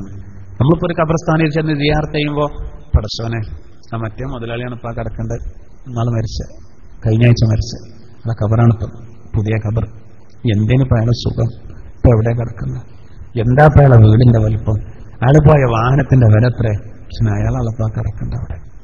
ഇതിൽ ചിന്തിക്കുമ്പോൾ നമുക്ക് തോന്നും, പഠിച്ചോനെ എന്തുണ്ടായിട്ടും കാര്യമില്ല, ഇവിടെ സുഖം കിട്ടണമെങ്കിൽ വേറെ പണിയെടുക്കണം. വെറുതെ ദുനിയാവ് അത്ര ഉണ്ട്, അത്ര തോട്ടുണ്ട്, അവിടെ എത്ര തോട്ടുണ്ട്, ആ ഷോപ്പിംഗ് കോംപ്ലക്സ് നമ്മളതാണ്, മറ്റേത് നമ്മളതാണ്, ഇങ്ങനെ പറഞ്ഞ് ദുരഭിമാനം നടിച്ച് നടക്കുന്ന ആള് ഖബർസ്ഥാൻ സന്ദർശിക്കുമ്പോ ഇങ്ങനെ കുറെ നടിച്ചു പോയാലുള്ള റബ്ബേ ഈ കിടക്കുന്നത് എന്തിനാ അതൊക്കെ. അപ്പൊ നിസ്കാരം മുടങ്ങൂല, മുതലിന്റെ പേരിൽ നിസ്കാരം മുടങ്ങൂല. എന്നെ ജുമാക്ക് കണ്ടില്ല, നേരം വേണ്ട ഇഷ്ടാ. എന്റെ രണ്ടാമത്തെ മകന്റെ വീട്ടിന്റെ വാർപ്പേന് 50 പണിക്കാരുണ്ട്, പിന്നെ ഞാൻ അവിടെ നിന്ന് പോകാൻ പറ്റൂല, അതുകൊണ്ടാണ് ജുമാക്ക് വരാതിരുന്നത്. ഇതാണ് പുളുവടിച്ചാറുണ്ട് ടക്കാസുർ, പെരുമടിക്കാം. ഖബർസ്ഥാനം സന്ദർശിക്കണം, അപ്പൊ മാറ്റം വരും. എന്താ വലിയ വലിയ വീടുണ്ടാക്കിയവർ, നെട്ടോട്ടം ഓടിയവർ, വലിയ വലിയ വീടുണ്ടാക്കിയവർ, അതിനുവേണ്ടി പരക്കം പാഞ്ഞവർ, അങ്ങനെയുള്ളോ ഒക്കെ എല്ലാം വഴിമാറി വരുന്നൊരു കാലം. ഹക്കീക്കത്തിറക്കാൻ വരെ ലോൺ എടുക്കുന്ന കാലമാണ്. പേരും തല്ലല്ലോ അല്ലേ. ആരാ പോത്തെന്ന് നമ്മൾ മനസ്സിലാക്കേണ്ടതാണ്. ഒരു സുന്നത്തായ കാര്യമാണത്, ഒരു സുന്നത്തായ കാര്യമാണ്. ദുരഭിമാനം നടിക്കാൻ രണ്ട് പോത്തിനർത്ഥം പോലെ സമ്മതിക്കണോലെ അതിന് ലോൺ എടുക്കുക. നിങ്ങൾ ആലോചിച്ച് നോക്കി, അത്തരമൊരു അവസ്ഥയിലെത്തിയില്ലേ. എന്നിട്ട് എല്ലാവരോടും ചോദിക്കും, എങ്ങനെയുണ്ടായിരുന്നു ഇന്നലെ എന്റെ പോത്ത്? സമ്മതിക്കണം, ഈ മഹലിൽ എത്ര വലിയൊരു പോത്തിനെ മുടിയാളിക്കല്ലേ കൊടുന്ന് എന്റെ ഓർമ്മ വെച്ചിട്ടില്ല. നിങ്ങൾക്കിപ്പോ എത്ര വയസ്സായി? എനിക്കിപ്പോ 86 ഇയാൾക്ക് സന്തോഷമായി. 86 വയസ്സായ ആള് പറയാണ്, ഈ മഹലിൽ ഇത്ര വലിയൊരു പോത്തിനാരോ അറുത്തിട്ടില്ല, അത്ര വലിയൊരു പോത്തിനറുക്കാനൊരു അവസരം നമുക്കുണ്ടായല്ലോ, ആൾക്കാർ പറയട്ടെ, ചർച്ച ചെയ്യട്ടെ. സഹോദര, ദുരഭിമാനം നടിക്കാനാണെങ്കിൽ അതുകൊണ്ട് എന്ത് പനുള്ളത്? ആളുകൾ കുറച്ച് പോത്തിറച്ചി കിട്ടിയെന്നല്ലാതെ ഒലെ ചില്ലിയാക്കിയിട്ടും മറ്റേതാക്കിയിട്ടും കഴിച്ചുപോയി കാര്യമില്ല. അപ്പൊ സിയാറത്ത് ചെയ്താൽ മാറ്റം വരുമെന്നാണ് ഖുർആൻ പറയുന്നത്. അപ്പൊ നമ്മൾ ഖബർ സിയാറത്ത് ചെയ്യണം, നല്ല കാര്യമാണ്. സ്ത്രീകൾക്ക് വ്യാപകമായ സുന്നത്തില്ല, ആണുങ്ങൾക്കുണ്ട്. ഒരു മഖ്ബറയിൽ ചെന്ന് നമ്മളൊരു യാസീൻ ഓതി ദുആ ചെയ്താൽ, അങ്ങനെ എല്ലാവർക്കും അതിന്റെ പ്രതിഫലം ലഭിക്കാൻ വേണ്ടി നമ്മൾ ദുആ ചെയ്താൽ അന്നത്തെ ദിവസം ആ ഖബറാളികളെ ശിക്ഷയെ അല്ലാഹു തആല നീക്കി കൊടുക്കുന്നതാണ്. ഒരു യാസീൻ ഓതി കാരണം അതൊക്കെ ശ്രദ്ധിക്കുന്ന എത്രയോ ആളുകളുണ്ട്. ഏതായിരുന്നാലും ആ കാര്യങ്ങൾ നമ്മൾ നോക്കുക. ഇനി നോക്കൂ, യാ അയ്യുഹൽ ഇൻസാൻ ഇന്നക കാദിഹുൻ ഇലാ റബ്ബിക കദ്ഹൻ ഫമുലാഖി. മനുഷ്യ, നിന്റെ രക്ഷിതാവിനെ കണ്ടുമുട്ടുന്നത് വരെ നീ അധ്വാനിക്കുന്നവനാണ്. ആ അധ്വാന ഫലത്തെ കണ്ടെത്തിക്കുക തന്നെ ചെയ്യുന്നതാണ്. ഇനി കണ്ടെത്തിക്കൽ എങ്ങനെയാണ്? നാളെ പരലോകത്ത് ഉള്ള അവസ്ഥ അല്ലാഹു പറയാണ്, ഫഅമ്മാമൻ ഊതിയ കിതാബഹു ബിയമീനി ഫസൗഫ യുഹാസബു ഹിസാബൻ യസീറാ. ശ്രദ്ധിച്ചോളൂ, അല്ലാഹു പറയാണ്, ഫഅമ്മാമൻ ഊതിയ കിതാബഹു ബിയമീനി. ഏതൊരുത്തന്റെ കിതാബ്, അവന്റെ രജിസ്റ്റർ, അവന്റെ കർമ്മരേഖ വലതു കയ്യിൽ നൽകപ്പെട്ടുവോ, ഫസൗഫ യുഹാസബു ഹിസാബൻ യസീറാ. അവൻ ലഘുവായ വിചാരണ ചെയ്യപ്പെടുന്നതാണ്. ചിന്തിക്കണം, ഈ വിജയത്തിന്റെ അടയാളം നാളെ പരലോകത്തെത്തുമ്പോ ഓരോരുത്തരും ചെയ്ത കാര്യങ്ങൾ രേഖപ്പെടുത്തിയ കർമ്മരേഖ ഉണ്ടാവും. ഒന്നും വിട്ടുപോകില്ല. എല്ലാം അതിൽ കൃത്യമായിട്ട് രേഖപ്പെടുത്തിയിട്ടുണ്ടാവും, ഒന്നും വിട്ടുപോകില്ല. നമ്മൾ കരുതും പിന്നെ എന്തെങ്കിലുമൊക്കെ പ്രശ്നം സംഭവിക്കില്ല. നമ്മൾ നേരത്തെ വിശദീകരിച്ചതാണ്. ഒന്നും വിട്ടുപോകില്ല എന്ന് മാത്രമല്ല, നമ്മൾ ചെയ്യാത്ത കാര്യം നമ്മളെ പേരിൽ രേഖപ്പെടുത്തുക ഇല്ല. നമ്മൾ പറഞ്ഞത്, നമ്മൾ ചെയ്തത്, മനസ്സിൽ ഊഹിച്ചത് എല്ലാം കൃത്യം. ഞാൻ ചെയ്യാത്തൊരു കാര്യത്തിന്റെ പേരിൽ മലക്കാൾ എഴുതൂല. ഇവരിട്ട് കൺഫ്യൂഷൻ ആവില്ല. മലക്കുകൾ ഇത് എയിലാണ് എഴുതേണ്ടത് എന്ന് കൺഫ്യൂഷൻ ആകുന്ന ഒരവസ്ഥ ഉണ്ടാവൂല. കൃത്യമായിട്ട് അപ്പോ ഒരു മീൻ കച്ചവടം ചെയ്യുന്ന ആള് തിരക്കല്ലേ തിരക്കല്ലേ തിരക്കല്ലേ എന്നിങ്ങനെ പറയുന്നുണ്ട്. തിരക്കുണ്ടായിട്ടൊന്നുമല്ല, ഒരു ശൈലിയാണ്. ഉപജീവനത്തിന്റെ ഒരു മാർഗം, ഒരു വഴിയായതുകൊണ്ട് അത് നല്ലതിന്റെ ഭാഗത്ത് എഴുതിക്കോളും. മൈക്ക് ഓപ്പറേറ്റർ ഇത് ശരിയാക്കുമ്പോൾ ഹൽ ഹൽ ഹൽ ചെക്ക്, ഇത് ഏതെഴുതുക, നല്ലതിലെഴുതും. അത് ശരിയായില്ലെങ്കിൽ മൂപ്പര പണിയാവും എന്നതുകൊണ്ട്. ഇപ്പൊ മലപ്പുറത്ത് കാണാൻ ബസ്സിലേക്ക് ആൾക്കാരെ വിളിക്കും, ത്രൂ ആ കുന്നുമ്മൽ കാണാം. ഈ ത്രൂ തിരൂരിക്കാണ് വിളിക്കുന്നത്. അന്തം വിട്ടുന്ന അതിന്റെ മുന്നിലുള്ള ബസ്സിൽ കയറുന്നുള്ളതുകൊണ്ട് വിളിക്കാണ്. അത് എവിടെ പെടുത്തും? നല്ലതിൽ പെടുത്തും. അയാളെ ഉപജീവനത്തിന്റെ ഒരു മാർഗമായതുകൊണ്ട് കൺഫ്യൂഷൻ ആവുന്ന പ്രശ്നമില്ല. അത് എവിടെ പെടുത്താവും? അനാവശ്യം പറയരുത് എന്നുള്ളൂ, അത് മറ്റേ പെടുത്തും. കാരണം മലക്കുകള് ആദരണീയരാണ്, കിറാമൻ കാതിബീൻ, ആദരണീയരായ എഴുത്തുകാരാണവർ. ഈ കർമ്മരേഖ ഉണ്ടല്ലോ, നല്ല ആളുകൾക്ക് വലത് കയ്യിൽ കിട്ടും, മോശപ്പെട്ടവർക്ക് ഇടത്തെ കയ്യിൽ കൊടുക്കും. ആ കർമ്മരേഖയിൽ ചെയ്ത കാര്യങ്ങൾ മുഴുവനും ഉണ്ടാവും. നമ്മൾ ചെയ്തതുണ്ട്, നമ്മൾ പറഞ്ഞതുണ്ട്. ഇത് യതലഖൽ മുതലഖിയാനി അനിൽ യമീനി വഅനി ശിമാലി ഖൈർ മാ യൽഫിദു മിൻ ഖൗലിൻ ഇല്ലാ ലദൈഹി റഖീബുൻ അതീദ്. എല്ലാം എഴുതി വെക്കുന്ന രണ്ടാളുകൾ എഴുതി വെക്കും. ഖുർആൻ പറയാണ്, റഖീബിന്റെയും അതീദിന്റെയും സാന്നിധ്യത്തിലല്ലാതെ ഒരാളും ഒന്നും ഉച്ചരിക്കുന്നില്ല. റഖീബിന്റെയും അതീദിന്റെയും സാന്നിധ്യത്തിലല്ലാതെ ഒരാളും ഒന്നും ഉച്ചരിക്കുന്നില്ല. നാവ് കൊണ്ട് എന്താണ് മൊഴിഞ്ഞാലും ഈ രണ്ടാളൊരു മലക്ക് എഴുതി വെക്കുന്നുണ്ട്, ഖുർആൻ പറയാണ്. അപ്പൊ അങ്ങനെ എഴുതി വെച്ചാൽ എത്ര വേണ്ടി വരും? മുമ്പ് 10ാം ക്ലാസ്സിൽ പഠിക്കുന്ന ഒരു കുട്ടി ചോദിച്ചു, ഉസ്താദേ നമ്മൾ ഈ തെറ്റയും അങ്ങനെ ഇളകിയാ പോരെ ചോദിച്ചു. അതെന്തിനാ ചോദിച്ചു. ഇവൻ വിചാരിച്ചത് മലക്കാട് 2 ഭാഗത്ത് ഇരുന്ന് എഴുതുമ്പോഴേ എഴുത്ത് പേക്കാനേ. ബസ്സിലെ കണ്ടക്ടർ എഴുതുമ്പോൾ ചിലപ്പോൾ ബസ് ഒരു കുഴി ചാടാണെങ്കിൽ ചിലപ്പോൾ പിഴക്കും. കുട്ടികളെ ബുദ്ധി പോയ പോക്കാൻ വേണം, എന്നാലും തെറ്റ് ചെയ്യണം എന്നുള്ളിടത്താണ്. മോൻ പിന്നെ ഞാൻ തമാശക്ക് ചോദിച്ചാന്നൊക്കെ പറഞ്ഞു. എന്നാലും കാര്യത്തിൽ തന്നെയാണ് സംഗതി. എങ്ങനെയും ചെയ്യാൻ പറ്റുമോ നോക്കാണ്. യഥാർത്ഥത്തിൽ സഹോദര, നമ്മൾ ഈ ലാസർ ടെക്നോളജി വികാസം പ്രാപിച്ച ഈ കാലഘട്ടത്തിൽ ഇതിലൊന്നും ആരും തർക്കിക്കൂല. ഒരു കാലത്ത് ചിലരൊക്കെ അങ്ങനെ പറഞ്ഞിരുന്നു, അങ്ങനെ ഇപ്പൊ നമ്മൾ ഒരുപാട് തെറ്റ് ചെയ്യേണ്ട ഒരു 19 കൊല്ലം ചെയ്ത കൂടി എഴുതി വെക്കണം, എത്ര സ്ഥലം വേണേന്ന് എന്നാരും പറയില്ല. ഇത് സൂപ്പർ കമ്പ്യൂട്ടറിന്റെ കാലഘട്ടമാണ്. ഒന്നും വേണ്ട സഹോദര, ചെറിയ ഒരു CD, നമ്മളെപ്പോഴും കാണുന്ന ഒരു CD നോക്കും, എത്ര വിവരങ്ങൾ അതിലുണ്ട്. ഒരു ചിപ്പ് നോക്കൂ, ഒരു ചിപ്പ് മൊബൈലിന്റെ. അപ്പൊ ഇന്നത്തെ കാലഘട്ടത്തിൽ ഈ എഴുതി വെക്കുന്നതിന് ഒരുപാട് സ്ഥലം വേണമെന്ന് ആരും പറയില്ല. നീ കുറച്ചും കൂടി കാലം കഴിഞ്ഞാൽ എന്തൊക്കെ കണ്ടുപിടിക്കും. ഒരു 100 കൊല്ലം മുമ്പ് മരിച്ചുപോയ ഒരാൾക്ക് ഊഹിക്കാൻ കഴിഞ്ഞിരുന്നോ ഇവിടെ ഉള്ള ആൾ സൗദി അറേബ്യയിലുള്ള ആളോട് ഇങ്ങനെ സംസാരിക്കും? ഇല്ലല്ലോ, ഇല്ല. ഇന്നിപ്പോ പ്രശ്നമുണ്ടോ? ഇന്ന് അകത്തെ പള്ളിയിൽ നിന്നല്ല സഹോദര കല്യാണം ഉറപ്പിക്കണ്ടേ. അപ്പൊ വാപ്പ പറയാ, പെണ്ണിന്റെ വാപ്പ പറയാണ്, നമ്മൾക്ക് ഇപ്പൊ പെട്ടെന്ന് വേണമെന്നെ നടക്കൂല, പണ്ടുണ്ടാക്കണ്ടേ, മക്കളോട് ചോദിക്കണം. മകനെവിടെ? ഓ ദുബായിലാ, ഒന്ന് വിളിച്ചു നോക്കി നിങ്ങള്. അപ്പൊ അയാൾ ആ മീറാബിന്റെ അടുത്ത് നിന്ന് നീച്ചിട്ട് ആ ട്രൗസറിന്റെ പോക്കറ്റിൽ നിന്ന് പഴയ മൊബൈൽ എടുത്തിട്ടൊരു വിളി ഉണ്ടാവും. ഇത് ഖിയാമത്താന്റെ അലാമത്താണ്, പള്ളിക്കൊന്ന് ഒച്ചപ്പാട്. ചോദ്യം ഉണ്ടാവും, എത്തടാ കാട്ടണോ ഉറപ്പിക്കുകയെന്ന് ചോദിക്കും.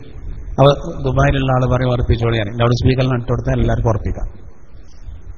എവിടെയുള്ള ആളോടെ പറഞ്ഞ് പെരു വച്ചിട്ട് പറയും. സഹോദര, നമ്മൾ ചിന്തിക്കണം, ഇതൊക്കെ ഊഹിക്കാൻ കഴിഞ്ഞൊരു കാലമുണ്ടായിരുന്നോ? ഇല്ലല്ലോ. ഇപ്പൊ അങ്ങനെ വന്നില്ലേ. ഇനിയിപ്പോ മനുഷ്യനെ ഫാക്സ് ചെയ്യാൻ പറ്റുമെന്നുള്ളതാണ് പുതിയ കണ്ടുപിടുത്തം. എളുപ്പമാണ്. അമേരിക്കന്ന് കൂട്ടിലങ്ങാടിക്കുന്ന ഫാക്സ് ചെയ്യാൻ ഇയാടും പെട്ടെന്ന്. ഭാര്യ അങ്ങോട്ട് വിളിച്ചു പറയണെന്ത്, വീട്ടിൽ കള്ളം കയറിയിരിക്കുന്നത്. അയാൾ ഫാക്സ് ചെയ്യപ്പെട്ടു. അയാളിവിടെ ഒന്നീഹാടി കള്ളനെ പിടിച്ചു. ആ കള്ള ഇതേറെ വല്ല ടെക്നോളജി അവന്റെ അടുത്തുണ്ടാവുമല്ലോ രക്ഷപ്പെടാൻ, അത് വേറെ കാര്യം. ആവട്ടെ സഹോദര, ഇന്നത്തെ കാലഘട്ടത്തിൽ ഇതൊന്നും ആരും ഇതിലൊന്നും എന്ത് ചെയ്യില്ല, തർക്കിക്കൂലെന്നാണ് ഞാൻ പറയുന്നത്. സഹോദര, നമ്മൾ ചെയ്യുന്ന, നമ്മളെ നാവ് കൊണ്ട് പറഞ്ഞത്, അതുപോലെ നമ്മൾ ചെയ്യുന്ന എല്ലാ കാര്യങ്ങളും രേഖപ്പെടുത്തുന്നു.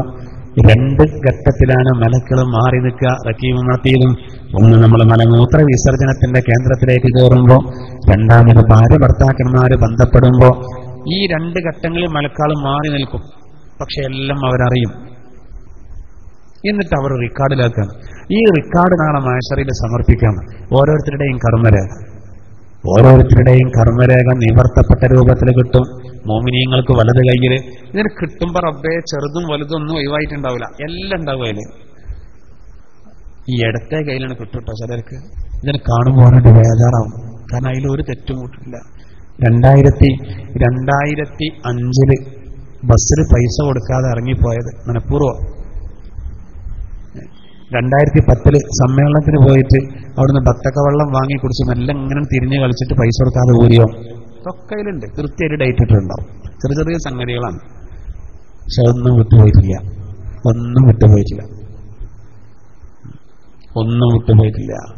പെരുന്നാൾക്ക് ഇറച്ചി വാങ്ങാൻ പോയിട്ട് ഇറച്ചി വാങ്ങിക്കാണ് മെല്ലെ ആ തിരക്കിൽ പൈസ കൊടുക്കാതെ ചാടിയവൻ കയ്യിലുണ്ട്. ഒക്കെ അതിൽ രേഖപ്പെടുത്തും. അങ്ങനെ പറയും, ഇതിലൊന്നും ഒഴിവായിട്ടില്ലല്ലോ. അള്ളാഹു പറയുന്നത് ഏതൊരുത്തന്റെ കർമ്മരേഖ അവന്റെ വലത് കയ്യിൽ നൽകപ്പെട്ടുവോ ലഘുവായ വിചാരണ ചെയ്യപ്പെടും അവന്. അതായത് വലത്തെ കയ്യിൽ കർമ്മരേഖ കിട്ടിയവൻ സ്വർഗത്ത് കാണുന്നതാണ്. അപ്പൊ അതുകൊണ്ട് തന്നെ ഇനി ഓന് ചെറിയ വിചാരണ എന്നാൽ ഓൻ ചെയ്ത തെറ്റുകളൊക്കെ ഓനൊന്ന് ബോധ്യപ്പെടുത്തും. അത്രേ ഉള്ളൂ. ചോദ്യം ചെയ്യാൻ തുടങ്ങിയാൽ കൊടുക്കും, കാണിച്ചോളൂ. അപ്പൊ എരപ്പാവും. ഇപ്പൊ കാര്യപ്പെട്ട ഒരാള്, അയാള് 2 വട്ടം പള്ളിയിൽ നിന്ന് ചീരിഞ്ഞു കൊടുക്കുന്നുണ്ട്. അയാൾ 2 വട്ടം വാങ്ങി. അപ്പൊ ഒരാൾ ശരീരം എന്ന് വന്നു നോക്കി, ഞാൻ അറിഞ്ഞത് മറ്റു സംഗതി ഒരാളിപ്പോ ഈ തട്ടിപ്പറഞ്ഞല്ലോ. ഇനി അയാൾക്ക് ഭയങ്കര ടെൻഷനേ. കാരണം വേറെ ആരോടും അയാൾ പറഞ്ഞിട്ടില്ലെങ്കിലും ഇനി വേറെ ആരെടുത്ത് അയാൾ ഉഷാറായാലും ഇവന്റെ അടുത്തുനിന്ന് ചെറിയൊരു ചമ്മലുണ്ടാവും അല്ലേ. തട്ടിപ്പോന്നെ കണ്ടു. എരപ്പത്തരാള് വാപ്പാനെ പോക്കറ്റ് അടിക്കുന്ന മകൻ. വാപ്പ അറിയാത്ത പോലെ നിന്നു. അവസാനം മകനെ വിളിച്ചിട്ട് വാപ്പ പറഞ്ഞു, മോനേടാ പിന്നെ ഇപ്പൊ 10 ദിവസമായി എന്താ ലിസ്റ്റിന് കൊടുത്തു. 1-ാം തീയതി 50 ഉറുപ്പ്യ നമ്മള് പേഴ്സ് നിർത്തേണ്ടത്. ഞാൻ നോക്കിയത് 2-ാം തീയതി 100 ഉറുപ്പ്യ എടുത്തു. 3-ാം തീയതി 75 ഉറുപ്പ്യ എടുത്തു. കൂട്ടിയിട്ട് 10 ദിവസത്തെ കണക്കിന് കാണിച്ചു. ഇത് കാണുമ്പോൾ മകനോട് വേർക്കാണ്. വാപ്പത് അറിഞ്ഞോ, നമ്മളത് അറിഞ്ഞാന്നാ കരുതിയത്. അത് വാപ്പ പറയണടാ അഞ്ഞി മേലിത് ആവർത്തിക്കരുത്. എൻ്റെ അമ്മാനെ കൊണ്ടും ഇപ്പൊ ഞാൻ പറയുന്നില്ല ഈ വിഷയം. എൻ്റെ ഉസ്താദിനോട് ഞാൻ പറയുന്നില്ല. എൻ്റെ സാറിനോട് ഞാൻ ഈ വിഷയം പറയുന്നില്ല. എൻ്റെ സുഹൃത്തുക്കളോട് ഇപ്പൊ ഞാനത് പറയുന്നില്ല. പക്ഷെ ഈ ഒരു സ്വഭാവം ഇനി ചെയ്യരുത്. എനിക്ക് പൈസ വേണം എന്നോട് ചോദിച്ചൂടെ? ഞാൻ എത്ര പേര് എടുക്കുന്നു നോക്കിയതാണ്. അത് മേലിത് ആവർത്തിക്കരുത്. ഓനൊരു മാനുള്ള കുട്ടിയാണെങ്കിൽ ഓൻ പച്ചണ് ചെറുതാവും. നിമ്മാന്റെ മുന്നിൽ എത്ര വടായി വെട്ടിച്ചാലും വാപ്പാന്റെ മുന്നിൽ വെട്ടിക്കൂല. എന്താ കാരണം? അവന്റെ വലിപ്പം എത്രയെന്ന് വാപ്പാക്ക് തിരിഞ്ഞു എന്നുള്ള വിവരം ഓന് തിരിഞ്ഞിട്ടുണ്ട്. അതാണ് കാരണം. സഹോദര, നാളെ പരലോകത്തിന്റെ നമ്മളെ കർമ്മരേഖ കിട്ടുമ്പോൾ നമ്മുടെ സ്വർഗത്തിലേക്കാണെങ്കിലും ലഘുവായ വിചാരണ എന്ന് പറഞ്ഞാൽ ചെയ്ത തെറ്റുകളെ പറ്റി നമ്മളെ ബോധ്യപ്പെടുത്തലാണ്. ആ ബോധ്യപ്പെടുത്തുമ്പോൾ നമ്മളൊരു ചമ്മലുണ്ടാവും, ചെറുതായി പോകും നമ്മൾ. അള്ളാഹു നമ്മളെ വിജയികളുടെ കൂട്ടത്തിൽ ഉൾപ്പെടുത്തുമാറാവട്ടെ. എന്നാലും നോക്കുവാൻ സ്വർഗത്തിലേക്കാണ്. വയങ്കലിബു ഇലാ അസ്ലിഹി മസ്റൂറാ. സന്തോഷത്തോട് കൂടെ അവൻ അവന്റെ ബന്ധുക്കളിലേക്ക് മടങ്ങിപ്പോകും. അള്ളാഹു ആ കൂട്ടത്തിൽ നമ്മൾ ഉൾപ്പെടുത്തുമാറാവട്ടെ. ഈ ഘട്ടം ഇതിന്റെ തഫ്സീറിൽ കാണാം. അതായത് വാപ്പിയും ഉമ്മയും മക്കളും എല്ലാവരും ഒരു കേന്ദ്രത്തിൽ നിന്ന് ഒരുമിച്ച് കൂടാണ്. ഇസ്ലാമികമായിട്ട് ജീവിച്ച ആളുകൾ, അതായത് ഒരാൾ സ്വന്തം കാര്യം മാത്രം നോക്കിയാൽ പോരാന്നാണ്. ദുന്യാവില് ഈ ഇസ്ലാമികമായിട്ട് ജീവിച്ചൊരു ഫാമിലി, അവര് ആ കുടുംബത്തിലെ എല്ലാ അംഗങ്ങളും എന്ത് ചെയ്യണം, ഒരു സ്ഥലത്തേക്ക് എത്തിച്ചേരാണ്. അപ്പോ നമ്മളിങ്ങനെ നോക്കും, ഇനി ഓനും കൂടിയും വരാണ്ട്. അപ്പൊ മറ്റോ സന്തോഷത്തോടു കൂടെ വരുന്നുണ്ട്. അള്ളാഹ് എല്ലാവരും ആയി. ആ സമയത്തുള്ള സന്തോഷത്രേ കാരണം. അള്ളാഹ് പറയാണ്, വയങ്കലിബു ഇലാ അഹ്ലിഹി മസ്റൂറാ. അവർ സന്തോഷത്തോടുകൂടെ ബന്ധുക്കളിലേക്ക് മടങ്ങിപ്പോകും.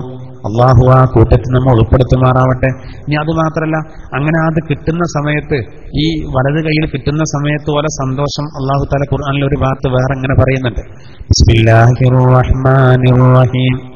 فأما من أوتي كتابه بيمينه فيقول هاؤم اقرءوا كتابيه إني ظننت أني ملاق حسابيه فهو في عيشة راضية في جنة عالية قطوفها دانية كلوا واشربوا هنيئا بما أسلفتم في الأيام الخالية. അൽഹാക്ക സൂറത്തിൽ അള്ളാഹു ഇതിനെ കുറച്ചുകൂടി വിശദീകരിക്കുന്നുണ്ട്. ഏതൊരുത്തന്റെ വലത് കയ്യിൽ കർമ്മരേഖ ലഭിച്ചുവോ ഫയഖൂലു, അപ്പോൾ അവൻ സന്തോഷത്തോടുകൂടെ പറയും, ഹാഉംഖറഊ കിതാബിയ, ഇതാ എന്റെ കർമ്മരേഖ ഒന്ന് വായിക്കൂ. ഏതുപോലെ അറിയോ? ഇപ്പൊ നമ്മൾ ചെറിയൊരു കുട്ടിക്ക്, നമ്മളെ വീട്ടിലുള്ള ചെറിയ കുട്ടിക്ക്, ഒരു 3 വയസ്സായ കുട്ടിക്ക് ഒരു ഉടുപ്പ് കൊടുത്തു നിർത്തുന്നു.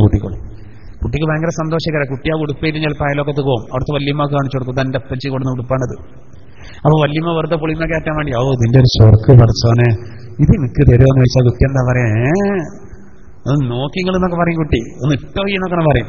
വല്യമ്മക്കത് കൊള്ളൂല എന്നുള്ള അതൊന്നും മനസ്സിലാവൂല. എന്നാലുണ്ടല്ല സന്തോഷം.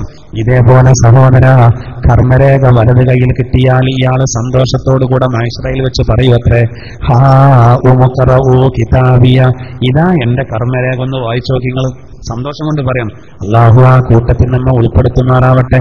എന്നിട്ടോ റാഹത്തോടുകൂടെ പ്രഖ്യാപിക്കാണെന്ത്, ഇന്നി ലനൻതു അന്നീ മുലാഖിൻ ഹിസാബിയ, ഈ വിചാരണയെ കണ്ടുമുട്ടുമെന്ന് നമ്മൾ വിചാരിച്ചിരുന്നു, ഉറപ്പിച്ചിരുന്നു ദുനിയാവിൽ നിന്ന്.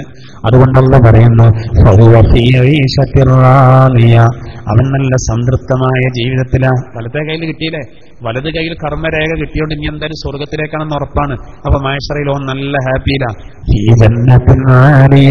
അവൻ ഉന്നതമായ മേലയായ സ്വർഗത്തിലാണ്. കുതൂഫുഹാ ദാനിയ, പഴക്കുലകൾ പറിച്ചെടുക്കാൻ അടുത്തായി നിൽക്കുന്നു. അവനോട് അള്ളാന്റെ ഭാഗത്ത് നിന്ന് അറിയിപ്പ് വരും, കുലൂ വഷ്റബൂ, തിന്നോളൂ കുടിച്ചോളൂ, ഹനീഅൻ ബിമാ അസ്ലഫ്തും ഫിൽ അയ്യാമിൽ ഖാലിയ, കഴിഞ്ഞുപോയ ദിവസങ്ങളിൽ ദുനിയാവിൽ വെച്ച് ചെയ്ത പ്രവർത്തനങ്ങൾ കാരണം അതിന് പകരമായി തിന്നുകയും കുടിക്കുകയും ചെയ്തോളൂ. യാ അയ്യുഹൽ ഇൻസാൻ ഇന്നക കാദിഹുൻ ഇലാ റബ്ബിക കദ്ഹൻ ഫമുലാഖീ, അതിനോട് ഞാൻ തട്ടിച്ചെടുത്താൽ മതി.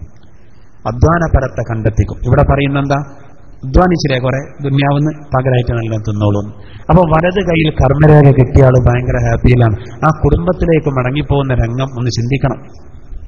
അതുകൊണ്ടാണ് ഖുർആനിൽ ഒരു ആയത്തിൽ ഇങ്ങനെ പറയുന്നത്, ബിസ്മില്ലാഹിർ റഹ്മാനിർ റഹീം, യാ അയ്യുഹല്ലദീന ആമനൂ ഖൂ അൻഫുസകും വഅഹ്ലീകും നാറാ, സത്യവിശ്വാസികളെ, നിങ്ങൾ നിങ്ങളുടെ സ്വന്തത്തിനെയും നിങ്ങളുടെ ബന്ധുക്കളെയും നരകാഗ്നിയെ തൊട്ട് കാക്കണം.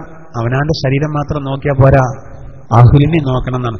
അഹ്ല് എന്ന് പറയുമ്പോൾ അതിൽ ഒന്നാം സ്ഥാനത്ത് നമ്മളെ മക്കളാ, നമ്മുടെ ഔലാദ്, സന്താനങ്ങള്, നമ്മുടെ ഭാര്യമാര്, നമ്മുടെ ജ്യേഷ്ഠാനുജന്മാര്. ഒരു സമയത്തെ ഇവരോടൊക്കെ പറഞ്ഞാൽ കേൾക്കുള്ളൂ. ആ സമയം നമ്മൾ ശരിക്കും പറയണം, അവരെ നന്മയുടെ ഭാഗത്തേക്ക് കൊണ്ടുവരണം. അങ്ങനെ ഇവിടുത്തെ ഇതേ കുടുംബം നാളെ പരലോകത്ത് ഒരുമിച്ച് കൊള്ളണം. അല്ലാഹു നമുക്കതിന് ഭാഗ്യം നൽകുമാറാവട്ടെ. പരിശുദ്ധ ഖുർആനിനെ പരിഗണിച്ചുകൊണ്ട് ഈ സദസ്സിലെത്തിയവർ, ഇത് വീക്ഷിച്ചുകൊണ്ടിരിക്കുന്ന പുറത്തുള്ള സഹോദരങ്ങൾ, ക്ലാസ് റൂമിലൂടെയും മറ്റും, അല്ലാഹു നമ്മുടെ എല്ലാവരുടെ കുടുംബങ്ങളെയും ഇതുപോലെ അല്ലാഹു സ്വർഗത്തിൽ ഒരുമിച്ച് കൂട്ടുമാറാവട്ടെ. നേരം മറിച്ചുള്ളൊരവസ്ഥ ആലോചിച്ച് നോക്ക്. അല്ലാഹു പറയുന്നു ശേഷം പറയുന്നത്,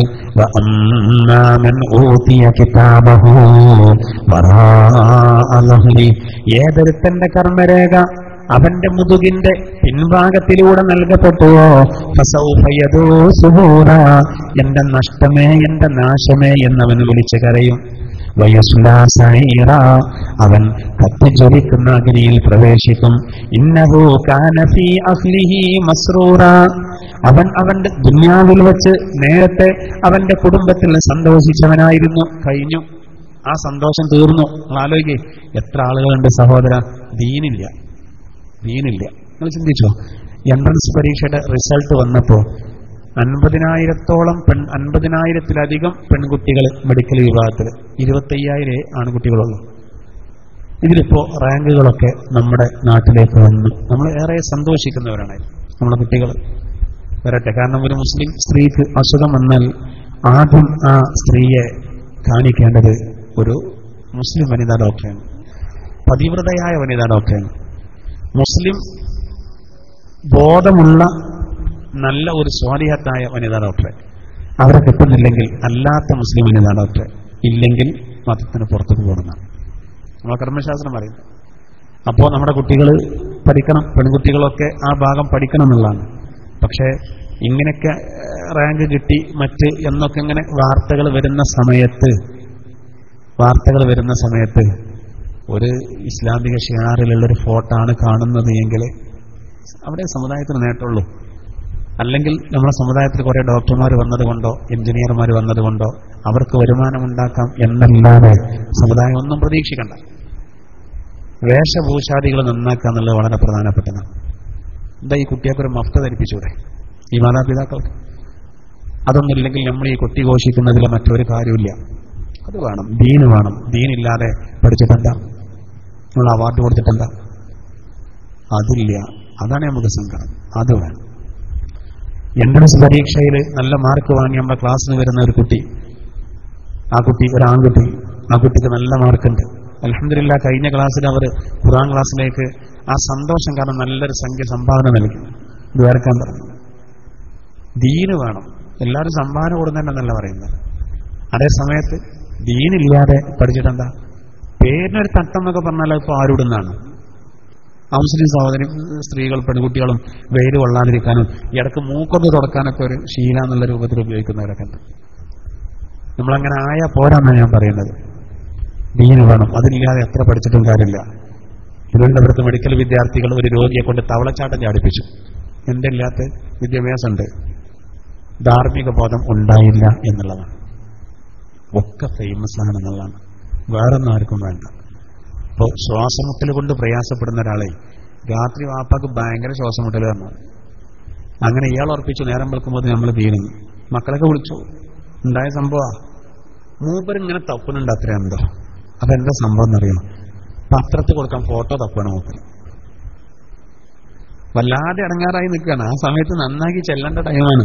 എന്നിട്ട് മൂപ്പരൊരു ഫോട്ടോ ഒപ്പിച്ചുകൊണ്ട് എടുത്തിട്ട് കൊടുത്തിട്ട് വന്നു, ഇതൊരു അധീനത്തിൽ വെച്ചാണ്, കിട്ടിന്റെ ഒരു അധീനത്തിൽ വെക്കാൻ. ഇപ്പൊ ഞാൻ ആർക്കുണ്ടാവുമെന്ന് പറയാൻ പറ്റില്ല. ചരമക്കോളത്തിൽ കൊടുക്കാനാണ്. ഇനിയിപ്പോ അങ്ങനെ അടിച്ചു പോയി ചരമക്കോളത്തിൽ വന്നു, ചിലപ്പോൾ മഷി പരന്നിട്ട് അതാ തിരിയാത്ത രൂപത്തിലേക്ക് കയറും. ഒരു കാര്യം കിട്ടിയില്ല. ഇനിയിപ്പോ നല്ല ക്ലിയർ ആയിട്ട് കിട്ടിയാൽ തന്നെ ഇയാളത് കാണുന്നുണ്ടോ സഹോദരാണ്. ആ പേപ്പറേക്കാരൻ ചിലപ്പോൾ എന്ത് ചെയ്യാ, കുട്ടി കാഷ്ടിച്ചിട്ട് ആ കാഷ്ടം കോരി ക്ലോസറ്റ് കിടാൻ കൊണ്ടോണ്ട് ഇയാളെ ഫോട്ടോ ഉണ്ടാവും തീട്ടം. അത്രയുള്ളൂ അതിന്റെ കാര്യം. ആ നേരത്ത് പോലും ചിന്ത പത്രത്തിൽ ഫോട്ടോ വരുന്നതാണ്. മരിച്ചുപോയ ഉമ്മ മരിച്ചപ്പോൾ ഞങ്ങളെ സമാധാനിപ്പിച്ച എല്ലാവർക്കും നന്ദി. പത്രത്തിൽ പരസ്യമാണ്, ഉമ്മാന്റെ മഹഫറത്തിന് വേണ്ടി എല്ലാവരും ദ്വാരക്കണം എന്ന് മകൾ. എന്നിട്ട് നല്ല ഫോട്ടോ കൊടുത്തിട്ട് എന്തേക്കറിപ്പം മഹഫറത്ത് അറിയുന്നത് മനസ്സിലാക്കേണ്ട കാര്യം. ഏതായിരുന്നാലും സഹോദര, ഞാൻ പറയുന്നത്, എത്രയോ ആളുകൾ ദുനിയാവിൽ നല്ല സന്തോഷത്തോടെ ജീവിക്കുന്നു, ദീന് തീരല്ല. ഓല സന്തോഷം ഇവിടുന്ന് തീരുന്നാണ്. നാളെ വലത് കയ്യിൽ കിതാബില്ല, ഇടത്തെ കയ്യിലാണ്. ഓല സന്തോഷം ഇവിടുന്ന് കഴിഞ്ഞു. മറ്റോലോ വലത് കയ്യിൽ ഗ്രന്ഥം കിട്ടിയ ആളുകൾ ഓല കുടുംബത്തിലേക്ക് സന്തോഷത്തോടെ പോവാണ്. ഓല് ദുനിയാവിൽ ജീവിക്കുമ്പോൾ ഒരുപാട് ആൾക്കാർ കളിയാക്കിയിട്ടുണ്ടാവും. ഔറത്ത് മറപ്പിച്ച് ഭാര്യനെ കൊണ്ടുപോകുമ്പോൾ ചില ആൾക്കാർ പുച്ഛിച്ചിട്ടുണ്ടാവും. ഞങ്ങളൊരു പറ്റേ ഒരു പഴഞ്ചൻ സ്വഭാവമുള്ള പോയത്തക്കാരാണ്. ആ പോയത്തക്കാരൻ നല്ല ഹാപ്പിയിലേക്കാണ് അവിടെ നമ്മളെ കളിയാക്കിയിട്ടുണ്ടാവും. വാപ്പ മകനെയും കൊണ്ട് പള്ളിയിലേക്ക് നിസ്കരിക്കാൻ പോകുമ്പോൾ ചിലപ്പോൾ കണ്ണുകൊണ്ട് ഗോഷ്ഠി കാണിച്ചവരുണ്ടാവും. അത് പോണൊക്കെ ഇപ്പൊ തന്നെ ചെറുപ്പത്തിൽ തന്നെ വലിച്ചുകൊണ്ടുവന്നുണ്ടോ എന്ന് പറഞ്ഞിട്ടുണ്ടാവും. സഹോദര, നാളെ ആ വാപ്പയും മകനോട് ഒരുമിച്ച് കൂടും. ഇപ്പൊ ഉണ്ടാവും മറ്റോടത്ത് നരകത്തേക്ക് കേരിക്കുന്നുണ്ടാവും. ആരെങ്കിലൊക്കെ കളിയായിക്കോട്ടെ, പിന്മാറരുത് സഹോദര, ഒരിക്കലും പിന്മാറരുത്. അല്ലാഹു പറയുന്നത്, ഇന്നഹു ലന്ന അല്ലൻ യഹൂർ, ഒരു മടക്കമില്ലെന്ന് വിചാരിച്ചവനാണവൻ. അങ്ങനെ ഒരു ബോധമില്ലായിരുന്നു. ബലാ ഇന്ന റബ്ബഹു കാന ബിഹി ബസീറാ, അതെ, തീർച്ചയായിട്ടും തന്റെ രക്ഷിതാവ് അവനെ കൊണ്ട് കൃത്യമായി കാണുന്നവനാവുന്നു. നമ്മുടെ എല്ലാ പ്രവർത്തനങ്ങളും അള്ളാഹു കണ്ടതാണ്.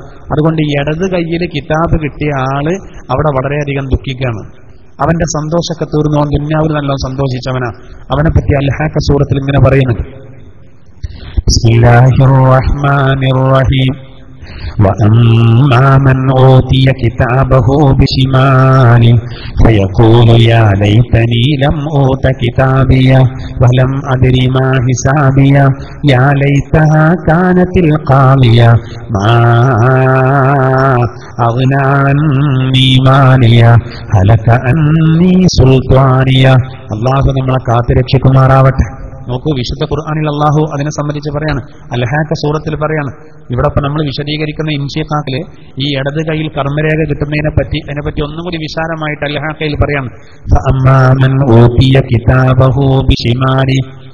ഏതൊരുത്തന്റെ കൈവശം, ഏതൊരുത്തന്റെ കർമ്മരേഖ ഇടത് കയ്യിൽ നൽകപ്പെട്ടുവോ, അല്ലാഹു പറയുന്നത് ഫയഖൂലു, അപ്പോൾ അവൻ പറയുമെന്ത്, ഈ കർമ്മരേഖ കയ്യിൽ കിട്ടുമ്പോൾ പറയും, യാ ലൈതനീ ലം ഊത കിതാബിയ, യാ ലൈതനീ ലം ഊത കിതാബിയ, എന്റെ കർമ്മരേഖ എന്റെ കയ്യിൽ കിട്ടിയിട്ടില്ലായിരുന്നെങ്കിൽ എത്ര നന്നായിരുന്നു.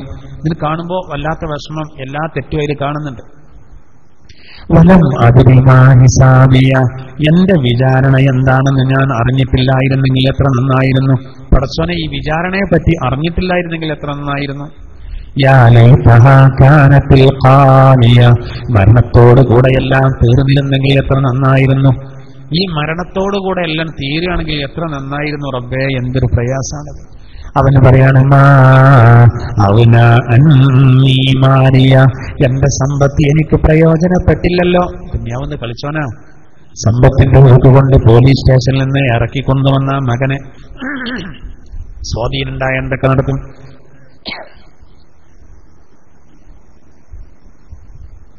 അതൊക്കെ പോയി. ഇടത് കയ്യിൽ കർമ്മരേഖ കിട്ടിയവന് പറയുന്നത് എന്റെ സ്വാധീന ശക്തിയെല്ലാം ക്ഷയിച്ചു പോയല്ലോ, എന്റെ സ്വാധീന ശക്തിയെല്ലാം ക്ഷയിച്ചുപോയി, നഷ്ടപ്പെട്ടു പോയി. എന്നിട്ട് അള്ളാഹു പറയുന്ന നോക്കൂ, അവനെന്തെയും സബാനിയാക്കളായ മലക്കാൾക്ക് കാണിച്ചു കൊടുക്കും. ഈ ഇടത് കയ്യിൽ കിതാബ് കിട്ടിയവനെ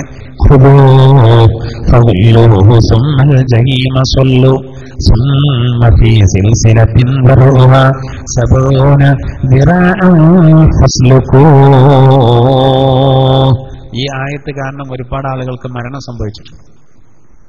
ഈ ആയത്ത് ചിന്തിച്ചിട്ട് ഇടത് കയ്യിൽ കർമ്മരേഖ കിട്ടിയ ആളെ ചൂണ്ടിയിട്ട് സബാനിയാക്കളായ മലക്കുകളോട് പറയുന്നു, അവനെ പിടിച്ചിട്ട് ചങ്ങലയിൽ ബന്ധിച്ചിട്ട് നരകത്തിലേക്ക് തള്ളിയിടുക, അവനെ അഗ്നി കൊണ്ടുള്ള ചങ്ങലയിൽ ബന്ധിക്കാം. അല്ലാഹു പറയുന്നത്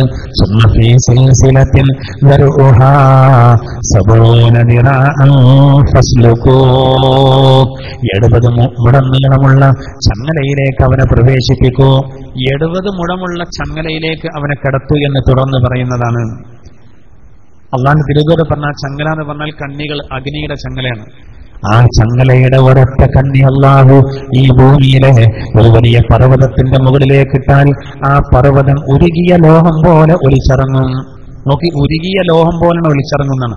അത്രക്കും മാരകമാണ്, അത്രക്കും മാരകമാണ്. ഉരുകിയ ലോഹം പോലെ ഒലിച്ചിറങ്ങുന്ന അത്രക്കും മാരകമാണ്. ആ ചങ്ങലയാണ് വായയിലൂടെ കൊണ്ടുപോയിട്ട് തൊണ്ടയിലൂടെ ഇറക്കിയിട്ട് വയറ്റിന്റെ ഉള്ളിലൂടെ കൊണ്ടുവന്നിട്ട് മലദ്വാരത്തിലൂടെ പുറത്തിറക്കുന്നത്. പിന്നെ എങ്ങനെയാണ്? അതുകൊണ്ടാണ് ഇതൊക്കെ ചിന്തിച്ചിട്ടാണ് ചില ആളുകൾക്ക് അറ്റാക്ക് സംഭവിച്ചത് എന്ന് തഫ്സീറിന്റെ ഗ്രന്ഥങ്ങളിൽ കാണാൻ സാധിക്കും. അപ്പൊ വലത് കയ്യിൽ കർമ്മരേഖ കിട്ടരുത്, ഇടത് കയ്യിൽ കർമ്മരേഖ കിട്ടണം. ഇടത് കയ്യിൽ കിട്ടരുത്, വലത് കയ്യിൽ കർമ്മരേഖ ലഭിക്കണം. ആ വലത് കയ്യിൽ കർമ്മരേഖ ലഭിക്കുമ്പോൾ നമ്മുടെ വിചാരണയെ ലഘൂകരിക്കപ്പെടും. ആ വിചാരണയെ ലഘൂകരിക്കപ്പെടാൻ വേണ്ടി അള്ളാഹുവിനോട് ദ്വാരക്കണം. വല്ലാതെ കളിക്കുന്ന ആളുകളെ പഠിച്ചോൻ പറഞ്ഞിട്ടില്ലേ,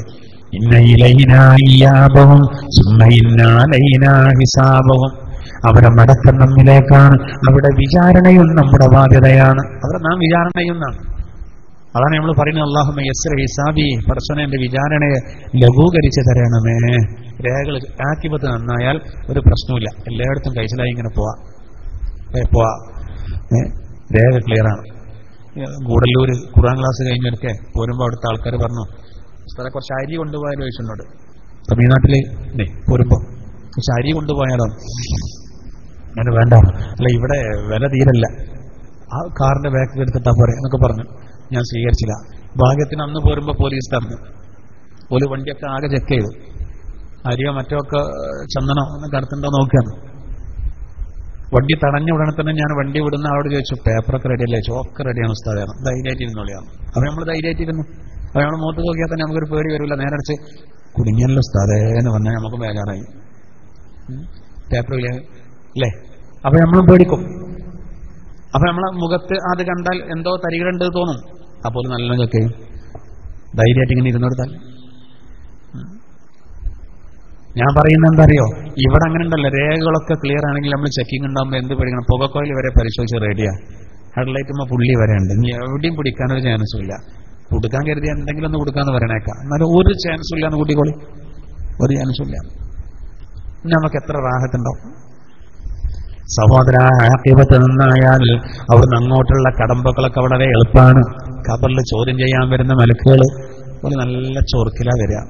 റബ്ബുക്ക്, അല്ലാഹു റബ്ബി, ചോദ്യമൊക്കെ മറുപടി കൃത്യ, പേടിപ്പിക്കാതെ ചോദിക്കും. ഓരോ കടമ്പയിലും നല്ല റാഹത്ത. ഇല്ലെങ്കിലോ എല്ലായിടത്തും പ്രശ്നം. മുതലാളിമാരെ 500 കൊല്ലം മുമ്പ് സാധുക്കൾ സ്വർഗത്തിലെത്തത്രേ. ഈ സമ്പത്തിനെ പറ്റി ചോദിക്കാനത്രേ. നീ മുതലൊന്നും വേണ്ടാന്നാ അല്ല. അബ്ദുറഹ്മാൻ ഇബ്നു ഔഫ് റളിയല്ലാഹുവിന്റെ നേതൃത്വത്തിൽ മലയാളിമാർക്കിന്റെ ഒരു വരവ് സ്വർഗത്തേക്ക്. സക്കാത്ത് കൊടുത്തവനും ദാനധർമ്മങ്ങൾ ചെയ്തവരും പാവങ്ങളെ സഹായിച്ചവനും നല്ല സമ്പത്തുണ്ടായിരുന്നതൊക്കെ നല്ലതിന് ഉപയോഗിച്ചു. ഒരു പഠനം ഒക്കെ ചോദിക്കും, എല്ലാം ചോദിക്കും, വയസ്സിനെ പറ്റി ചോദിക്കും. ഈ വിചാരണ എന്ന് പറഞ്ഞാൽ ചില്ലറ കാര്യമല്ല, ചില്ലറ കാര്യമില്ല. ചോദിക്കും, എല്ലാ കാര്യങ്ങളും ചോദിക്കും. നമ്മുടെ ആരോഗ്യത്തെ പറ്റി ചോദിക്കും, എന്തിനു വിനിയോഗിച്ചു, വെയിറ്റിംഗ് ഷെഡിലിരുന്നു, അവിടെ ഇരുന്നു, ക്ലബിൽ പോയിരുന്നു, മറ്റോടത്തിരുന്നു, ഫുട്ബോൾ ഗ്യാലറിയിലിരുന്നു, ഇതൊക്കെയാണ് പറയാണ്ടാകുക. സുബൈക്ക് ജമാഅത്തിന് പോയി, ഖുർആൻ ക്ലാസ്സിന് പോയിരുന്നു, അത് ചെയ്തു, ഇത് ചെയ്തു, പള്ളിക്ക് പ്രവർത്തിച്ചു, മദ്രസക്ക് പ്രവർത്തിച്ചു. ആരോഗ്യം നല്ലതിന് വേണ്ടി ഉപയോഗിച്ചതിന് നമുക്ക് തെളിവ് വേണം, പറയണ്ടാവണം. ചോദിക്കും. മുതലാണ് വലിയ പ്രശ്നം. 2 പോയിന്റില്ല ചോദ്യം. മിൻ ഐനക്തസബ വഫീമ അൻഫഖ, എങ്ങനെയൊക്കെ ഉണ്ടാക്കി, ഏതൊക്കെ വഴിക്ക് ചെലവാക്കി. 2 ചോദ്യം. അപ്പൊ സമ്പാദനത്തിന്റെ രീതി ശരിയാകണം, വിനിയോഗത്തിന്റെ രീതി ശരിയാകണം. ഇത് വളരെ കൃത്യമായിട്ട് നമ്മൾ മനസ്സിലാക്കേണ്ട കാര്യം. അല്ലാഹു സുബ്ഹാനഹു വ തആല ആ വിചാരണ ചെയ്യപ്പെടുന്ന ഘട്ടത്തിൽ വിജയികളുടെ കൂട്ടത്തിൽ അല്ലാഹു നമ്മെ ഉൾപ്പെടുത്തുമാറാവട്ടെ. ഈ കാര്യം നമ്മൾ വളരെയധികം ശ്രദ്ധിക്കേണ്ടതാണ്. ഇൻഷാ അല്ലാഹ് ഇനി ഈ സൂറത്തിന്റെ മധ്യഭാഗത്ത് നിന്ന് വീണ്ടും അല്ലാഹു സത്യം ചെയ്ത് തുടങ്ങുന്നതാണ്. അത് നമുക്ക് അടുത്ത ക്ലാസ്സിൽ വിശദീകരിക്കാം. അഊദു ബില്ലാഹി മിനശ് ശൈത്വാനിർ റജീം. ബിസ്മില്ലാഹിർ റഹ്മാനിർ റഹീം. ഇദസ് സമാഉ ഇൻശഖത് വഅദിനത് ലിറബ്ബിഹാ വഹുഖത് വഇദൽ അർളു മുദ്ദത് وألقت ما فيها وتخلت وأذنت لربها وحقت يا أيها الإنسان إنك كادح إلى ربك كدحا فملاقيه فأما من أوتي كتابه بيمينه فسوف يحاسب حسابا يسيرا وينقلب إلى أهله مسرورا وأما من أوتي كتابه وراء ظهره فسوف يدعو ثبورا ويصلى سعيرا إنه كان في أهله مسرورا إنه ظن أن لن يحور بلى إن ربه كان به بصيرا صدق الله العلي العظيم. പ്രത്യേകം ദുആ ചെയ്യാൻ വേണ്ടി പറഞ്ഞവരുണ്ട്. പ്രത്യേകിച്ച് നമ്മുടെ പാണക്കാട് സയ്യിദ് മുഹമ്മദ് അലി ശിഹാബ് തങ്ങൾ ഈ ലോകത്തോട് വട പറഞ്ഞിട്ട് 6 കൊല്ലമായ സാഹചര്യമാണ്. അല്ലാഹു സുബ്ഹാനഹു വ തആല മഹാനായ തങ്ങളവരുടെ ബർസഖിയായ ജീവിതം അള്ളാഹു വെളിച്ചമാക്കി കൊടുക്കുമാറാവട്ടെ. ആമീൻ എന്ന് പ്രത്യേകം ദുആ ചെയ്യാണ്. പ്രത്യേകിച്ച് നമ്മുടെ ഈ ക്ലാസ് നടക്കുന്നതിൽ തന്നെ അദ്ദേഹത്തിന്റെ പേരിലുള്ള, അദ്ദേഹത്തിനെ അനുസ്മരിക്കുന്ന പേരിലുള്ള സ്റ്റഡി സെന്ററിന്റെ കീഴിലാണ്. നമ്മുടെ മദ്രസ അദ്ദേഹത്തിന്റെ പ്രത്യേകം പേരിലാണ്. അദ്ദേഹത്തെ സംബന്ധിച്ച് ഞാൻ കൂടുതൽ അനുസ്മരിക്കേണ്ട ആവശ്യമില്ല. പാണക്കാട് പെണ്ണന്മാരെ സംബന്ധിച്ചിടത്തോളം പ്രവാചക കുടുംബത്തിലെ പ്രധാനപ്പെട്ട കന്യകളാണ് അവര്. അഹ്ലുബൈത്ത് എന്ന് പറയുന്നത് തന്നെ ഭൂലോകവാസികളുടെ കാവലാളാണ് എന്ന് അള്ളാന്റെ തിരുദൂതർ പറഞ്ഞിട്ടുണ്ട്. ആകാശവാസികളുടെ കാവലാള് നക്ഷത്രങ്ങളും ഭൂലോകവാസികളുടെ കാവലാള് അഹ്ലുബൈത്തുമാണെന്ന്. അന്നുജൂമു അമാനുല്ലി അഹ്ലി സമാവ, നക്ഷത്രങ്ങൾ ആകാശവാസികളുടെ കാവലാളാണ്. പിന്നെ നിമിതങ്ങൾ പറഞ്ഞത് അഹ്ലു ബൈത്തി അമാനുല്ലി അഹ്ലിൽ അർദ്, ഭൂലോകവാസികളുടെ കാവലാള് എന്റെ കുടുംബമാകുന്നു. ഖിയാമത്ത് നാൾ വരെ ആ കുടുംബമുണ്ടാകും. അതായത് അഹ്ലുബൈത്ത് ഇല്ലാതെയായാൽ ഭൂലോകവാസികൾ ഇല്ലാതെയായി എന്നാണ് വിധങ്ങൾ വന്നത്. നമ്മളൊക്കെ ഉണ്ടായത്, ഇപ്പൊ നിലനിൽക്കുന്നത് അഹ്ലുബൈത്ത് ഉണ്ടായത് കൊണ്ടാണ് എന്നർത്ഥം. കേരളത്തില് നമുക്ക് വലിയ ഇസ്സത്ത് ലഭിക്കാനുള്ള കാരണവും അതാണ്. യമനിൽ നിന്നാണ് അവർ വന്നത്. അൽ ഈമാനു യമാനിയും വൽ ഹിക്മത്തു യമാനിയും എന്നാണ് പുണ്യനബി പഠിപ്പിച്ചത്. ഈമാന് യമനിയാണ്, ഹിക്മത്തും യമനിയാണ് എന്നാണ്. കേരളത്തിൽ ദീനുണ്ടായത് വളരെ പ്രധാനപ്പെട്ട ഇതിന്റെ ഘടകം പ്രവാചക കുടുംബത്തിലെ ആളുകൾ വന്നു എന്നാണ്. ശിഹാബുദ്ദീൻ കുടുംബം, ജമലുല്ലൈലി കുടുംബം, അങ്ങനെ ഒരുപാട് കുടുംബങ്ങൾ വന്നത് യമൻ എന്നാണ്. ബുഖാരി കുടുംബം മാത്രമാണ് റഷ്യയിലെ ബുഖാറയിൽ നിന്ന് വന്നത്. അപ്പോൾ ഈ കുടുംബം നമ്മുടെ കേരളത്തിൽ വന്നു, നമുക്ക് വലിയ ഇസ്സത്തുണ്ടായി. ഈ എറണാകുളം തിരുവനന്തപുരം ഭാഗത്തുള്ള നിയമപാലകർക്കൊക്കെ ഇവിടെ വരാൻ വലിയ താല്പര്യം, മലപ്പുറം ഭാഗത്തേക്ക് വരാൻ. കാരണം കലാപം ഉണ്ടാവില്ല എന്നുള്ളതാണ് അവർ പറയുന്ന. പാണക്കാട് തങ്ങന്മാരുണ്ടായതുകൊണ്ടെന്നാണ്. അത് വലിയൊരു സംഭവമാണ്. സമാധാനത്തോടുകൂടെ ജീവിക്കാൻ വളരെ സംഭവമാണ്. സമാധാനം നഷ്ടപ്പെട്ട സ്ഥലത്ത് ഇപ്പം ഇങ്ങനെ ഒരു ക്ലാസ് നടത്തിയാൽ ചിലപ്പോൾ പോലീസ് വരും, ഇന്റലിജൻസ് വരും, എന്താ അവിടെ നടക്കുന്നതെന്നറിയാം. അൽഹംദുലില്ലാഹ് നമുക്ക് അങ്ങനത്തെ പ്രശ്നമൊന്നുമില്ല. ഇത് സമാധാനപരമായ ഒരു അവസ്ഥ ഉണ്ടാകാൻ ഒരുപാട് ഘടകങ്ങളുണ്ട്. അഹ്ലു ബൈത്ത് വളരെ പ്രധാനപ്പെട്ടതാണ്. സയ്യിദ് മുഹമ്മദ് ശിഹാബ് തങ്ങളെ പറ്റി നമുക്ക് എല്ലാവർക്കും അറിയാവുന്നതാണ്. അദ്ദേഹം വലിയൊരു മഹാനായിരുന്നു, വലിയ വിനയാന്വിതനായിരുന്നു. അദ്ദേഹം വലിയ ഉന്നത സ്ഥാനത്തെത്തിയിട്ടും അതൊന്നും. എന്റെ നാട്ടിലെ ഒരു സഹോദരൻ സയ്യിദ് മുഹമ്മദ് ശിഹാബ് തങ്ങളെ എടുത്തുപോയി കല്യാണം പറഞ്ഞു. ഓനൊരു സംഘടനാ പ്രവർത്തനമൊന്നുമല്ല, ഒരു നാടൻ, പക്കാ നാടൻ. ഓൻ വിചാരിച്ചു ഓനൊന്നും പറഞ്ഞാൽ വരൂല എന്നാണ്. ഓൻ ചെന്നിട്ട് എന്റെ കല്യാണത്തിന് ഞങ്ങൾ വാപ്പ് വരണം തന്നെ പോയി പോന്നു. പക്ഷെ ഓന അത്ര പ്രതീക്ഷിച്ചില്ല. ശിഹാബ് തങ്ങൾ ഡയറി നോക്കി വൻ നമ്പറും വാങ്ങിച്ച ശിഹാബ് തങ്ങൾ എന്ത് ചെയ്തു? ഈ കല്യാണത്തിന് വന്നു. ഇരുമ്പുഴി അങ്ങാടി വന്നിട്ട് അവിടെ വഴി ചോദിക്കാണ്. ഇവന്റെ വീട്ടിക്ക് ഇവൻ കൊടുത്ത അഡ്രസ്സിൽ വഴി ചോദിക്കാണ്. മൂപ്പരൊറ്റക്ക് വന്നു. ഇവനൊരിക്കലും പ്രതീക്ഷിച്ചിട്ടില്ല ഇവന്റെ കല്യാണത്തിന് വരുന്നു. ഇവൻ വെറുതെ ഒന്ന് പോയി പറഞ്ഞതാണ്. ആരും കൂട്ടാതെ പോയിട്ടാണ് എന്റെ കല്യാണത്തിന് ഇന്ന ദിവസമാണ് തങ്ങളവിടെ എഴുതി വെച്ചു.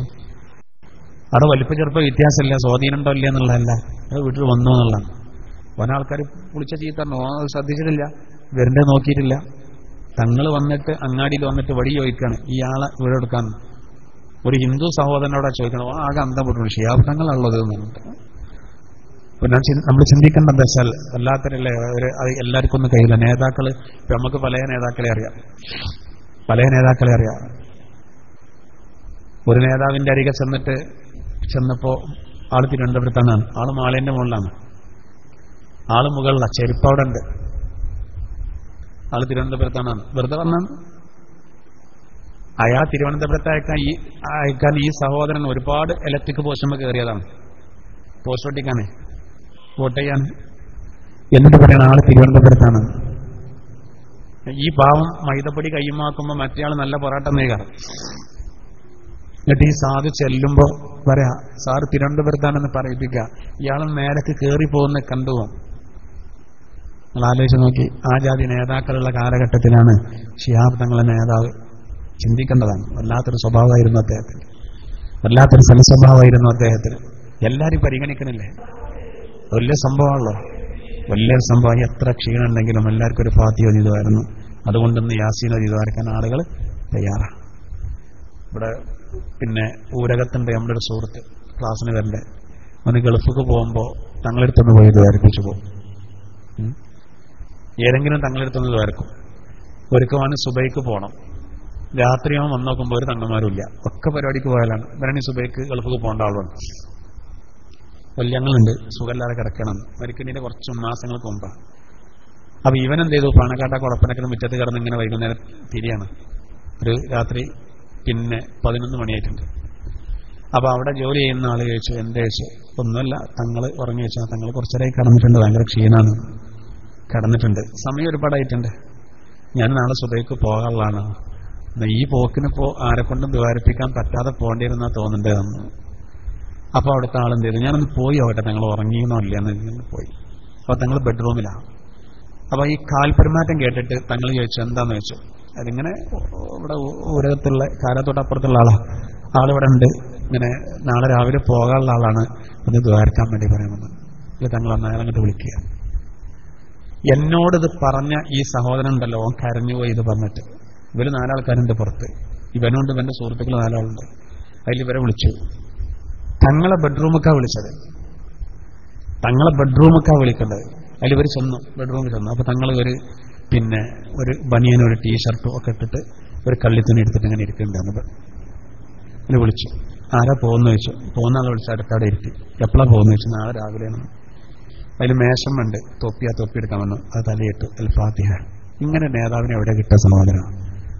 രാത്രി 11 മണിക്കാണത്. പിറ്റേന്ന് പോകാനുള്ള ആൾക്ക് വേണ്ടി അവശനായ അദ്ദേഹം ഓൽക്ക് വേണ്ടി ഫാത്തിഹ ചെയ്തുമായിരുന്നു. ആട്ടായി പോയിക്കോളി എന്ന് പറഞ്ഞയച്ചത്. ഉറങ്ങാൻ കിടന്ന മനുഷ്യനാണ് അവനോട് വിളിക്കുന്നത് പറഞ്ഞത്. അത് പൂക്കോയത്തങ്ങളെന്ന് കിട്ടിയാൽ മതി. പൂക്കോയത്തങ്ങളെ കാണാൻ വേണ്ടി കാസർകോട്ട് നിന്നൊരു ടീം വന്നു. പൂക്കോയത്തങ്ങൾ ഉറങ്ങിയെന്നത്ര. അതിലോല് കുടപ്പനക്കട സിറ്റ് ഔട്ടിൽ അവിടെ കിടന്നു. സുബൈക്ക് തങ്ങൾ പള്ളിയിൽ പോകാൻ വേണ്ടി സുബൈന്റെ മുമ്പ് എഴുന്നേറ്റ് വന്നപ്പോൾ ഇവര് സടകുടഞ്ഞ് എഴുന്നേറ്റു. അവരോട് ചോദിച്ചു, നിങ്ങൾ ഇവിടെ ഞങ്ങൾ കാസർഗോഡ് നിന്നാണ് എന്നാലും നിസ്കരിച്ച് വരികയാണ്. നിസ്കരിക്കാൻ എന്ന് പറഞ്ഞിട്ട് പുറത്തേക്ക് ഇറങ്ങിയ തങ്ങൾ തിരിച്ചു വന്നിട്ട് ഇവരോട് പിന്നെയും ചോദിക്കാണ്, അല്ല നിങ്ങളിപ്പോൾ ഈ സമയത്ത് എങ്ങനെ ഇവിടെ എത്തിയത് ചോദിച്ചു. അപ്പൊ ഇവർ പറഞ്ഞത്ര ഞങ്ങൾ ഇന്നലെ വന്നിട്ടുണ്ട്, അപ്പൊ നിങ്ങൾ വിളിക്കണ്ടേ? ഞങ്ങൾ വിളിച്ചു, അപ്പൊ ഞങ്ങൾ വാപ്പ കേട്ടില്ല. അപ്പൊ ഇനി ബുദ്ധിമുട്ടാക്കണ്ടെന്ന് കരുതിയിട്ട് രാവിലെ കാണാമെന്ന് കരുതിയിട്ട് കിടന്നു. അപ്പോൾ ഒരു പ്രസവ സംബന്ധമായ ഒരു പ്രശ്നം ഒരു പെണ്ണിനുണ്ടായിട്ട് ഡോക്ടർമാർ കൈ കഴിഞ്ഞതുകൊണ്ട് തങ്ങളോട് പറയാൻ വേണ്ടി വന്നതാ. അതിലിവരെ പറഞ്ഞാൽ അതെല്ലാം നിസ്കരിച്ച് വരാം. നിസ്കരിച്ച് വന്നതിന് ശേഷം ഇവർക്കുള്ളതൊക്കെ ചെയ്തു കൊടുത്തതിന് ശേഷം തങ്ങൾ കടന്നിരുന്ന കട്ടില് അവിടുന്ന് മാറ്റിയിട്ട് ഇന്ന് കൊടപ്പനക്കലെ ആ സിറ്റ് ഔട്ട് നിന്ന് കയറുന്ന റൂമുണ്ടല്ലോ, സ്വീകരണ റൂം, അവിടെ ആ ജനവാതിലിന്റെ അവിടെ ഇടിച്ചു എന്നാണ്. കാരണം ഈ കാസർകോട്ടുകാർ വന്നിട്ട് വിളിച്ചിട്ട് തങ്ങൾ കേട്ടില്ല എന്നുള്ളതാണ്. അത് ആ കുറെ അപ്പുറത്തെ റൂമിൽ കിടന്നുകൊണ്ടാണ്. ഇനി മേലിൽ ആര് വന്ന് വിളിച്ചാലും കേൾക്കാത്തൊരു പ്രശ്നം ഉണ്ടാകരുത് എന്ന് കരുതി ആ സംഭവത്തിന്റെ ശേഷം പൂക്കോയ തങ്ങൾ വഫാത്താകുന്നത് വരെ ആ ജനവാതിൽ അടിച്ചിട്ടില്ലായിരുന്നു എന്നാണ്. ഇനി ആരെങ്കിലും വന്ന് വിളിച്ച് കേൾക്കുന്നില്ലെങ്കിൽ കൈയിട്ട് തോണ്ടി വിളിക്കാൻ പറ്റുന്നൊരവസ്ഥയിൽ കിടന്നു എന്നുള്ളതാണ്. അതാണ് നേതാവ്. അത് എവിടുന്ന് വന്നറിയോ? അത് അള്ളാന്റെ തിരുദൂതര് മദീനയിലെത്തിയപ്പോ അബൂ അയ്യൂബുൽ അൻസാരി റളിയല്ലാഹു അൻഹുവിന്റെ വീട്ടില് താമസത്തിന് സൗകര്യം ഒരുക്കല്ല, മുകളിലെ താമസത്തിന് സൗകര്യം ഒരുക്കി. നബി എന്താ പറഞ്ഞത്? ഞാൻ അടിയിൽ കിടന്നോളാം, നിങ്ങൾ കുടുംബം നേരെയും കിടന്നോളെ. ഈന്തപ്പന്റെ മട്ടിനോട് തട്ടിട്ടിക്കണം. ആളുകൾ കാണാൻ വരുമ്പോ സൗകര്യം, ഞാൻ അടിയിലാകലാണ്. ഈ പറഞ്ഞെന്ന് വന്നതല്ലേ ഇപ്പൊതൊക്കെ. അപ്പൊ ഇതാണ് ഒരു നേതാവിന് ഒരുപാട് വിനയം വേണം. മാവിന്റെ കൊമ്പില് മാമ്പഴം കൂടുമ്പോ മാവ് കൊമ്പ് താവുക ചെയ്യാം. ഇതുപോലെ നേതാക്കളാവുമ്പോ അങ്ങനെ. അപ്പോ അങ്ങനെ ഉള്ളൊരു കുടുംബം, അത് വളരെ പ്രധാനപ്പെട്ട ഒരു സംഗതിയാണ്. അല്ലാഹു തആല മഗ്ഫിറത്ത് നൽകുമാറാവട്ടെ. അപ്പൊ അവർക്ക് വേണ്ടിയൊക്കെ നമ്മൾ ദുആ ചെയ്യണം. ഈ കാര്യം പ്രത്യേകം നിങ്ങളെ അറിയിക്കണം. അടുത്ത വ്യാഴാഴ്ച മഗ്‌രിബ് നിസ്കാരത്തിന് ശേഷം മദ്രസയിൽ വെച്ച് പ്രത്യേകം അനുസ്മരണം നടക്കുന്നുണ്ട്.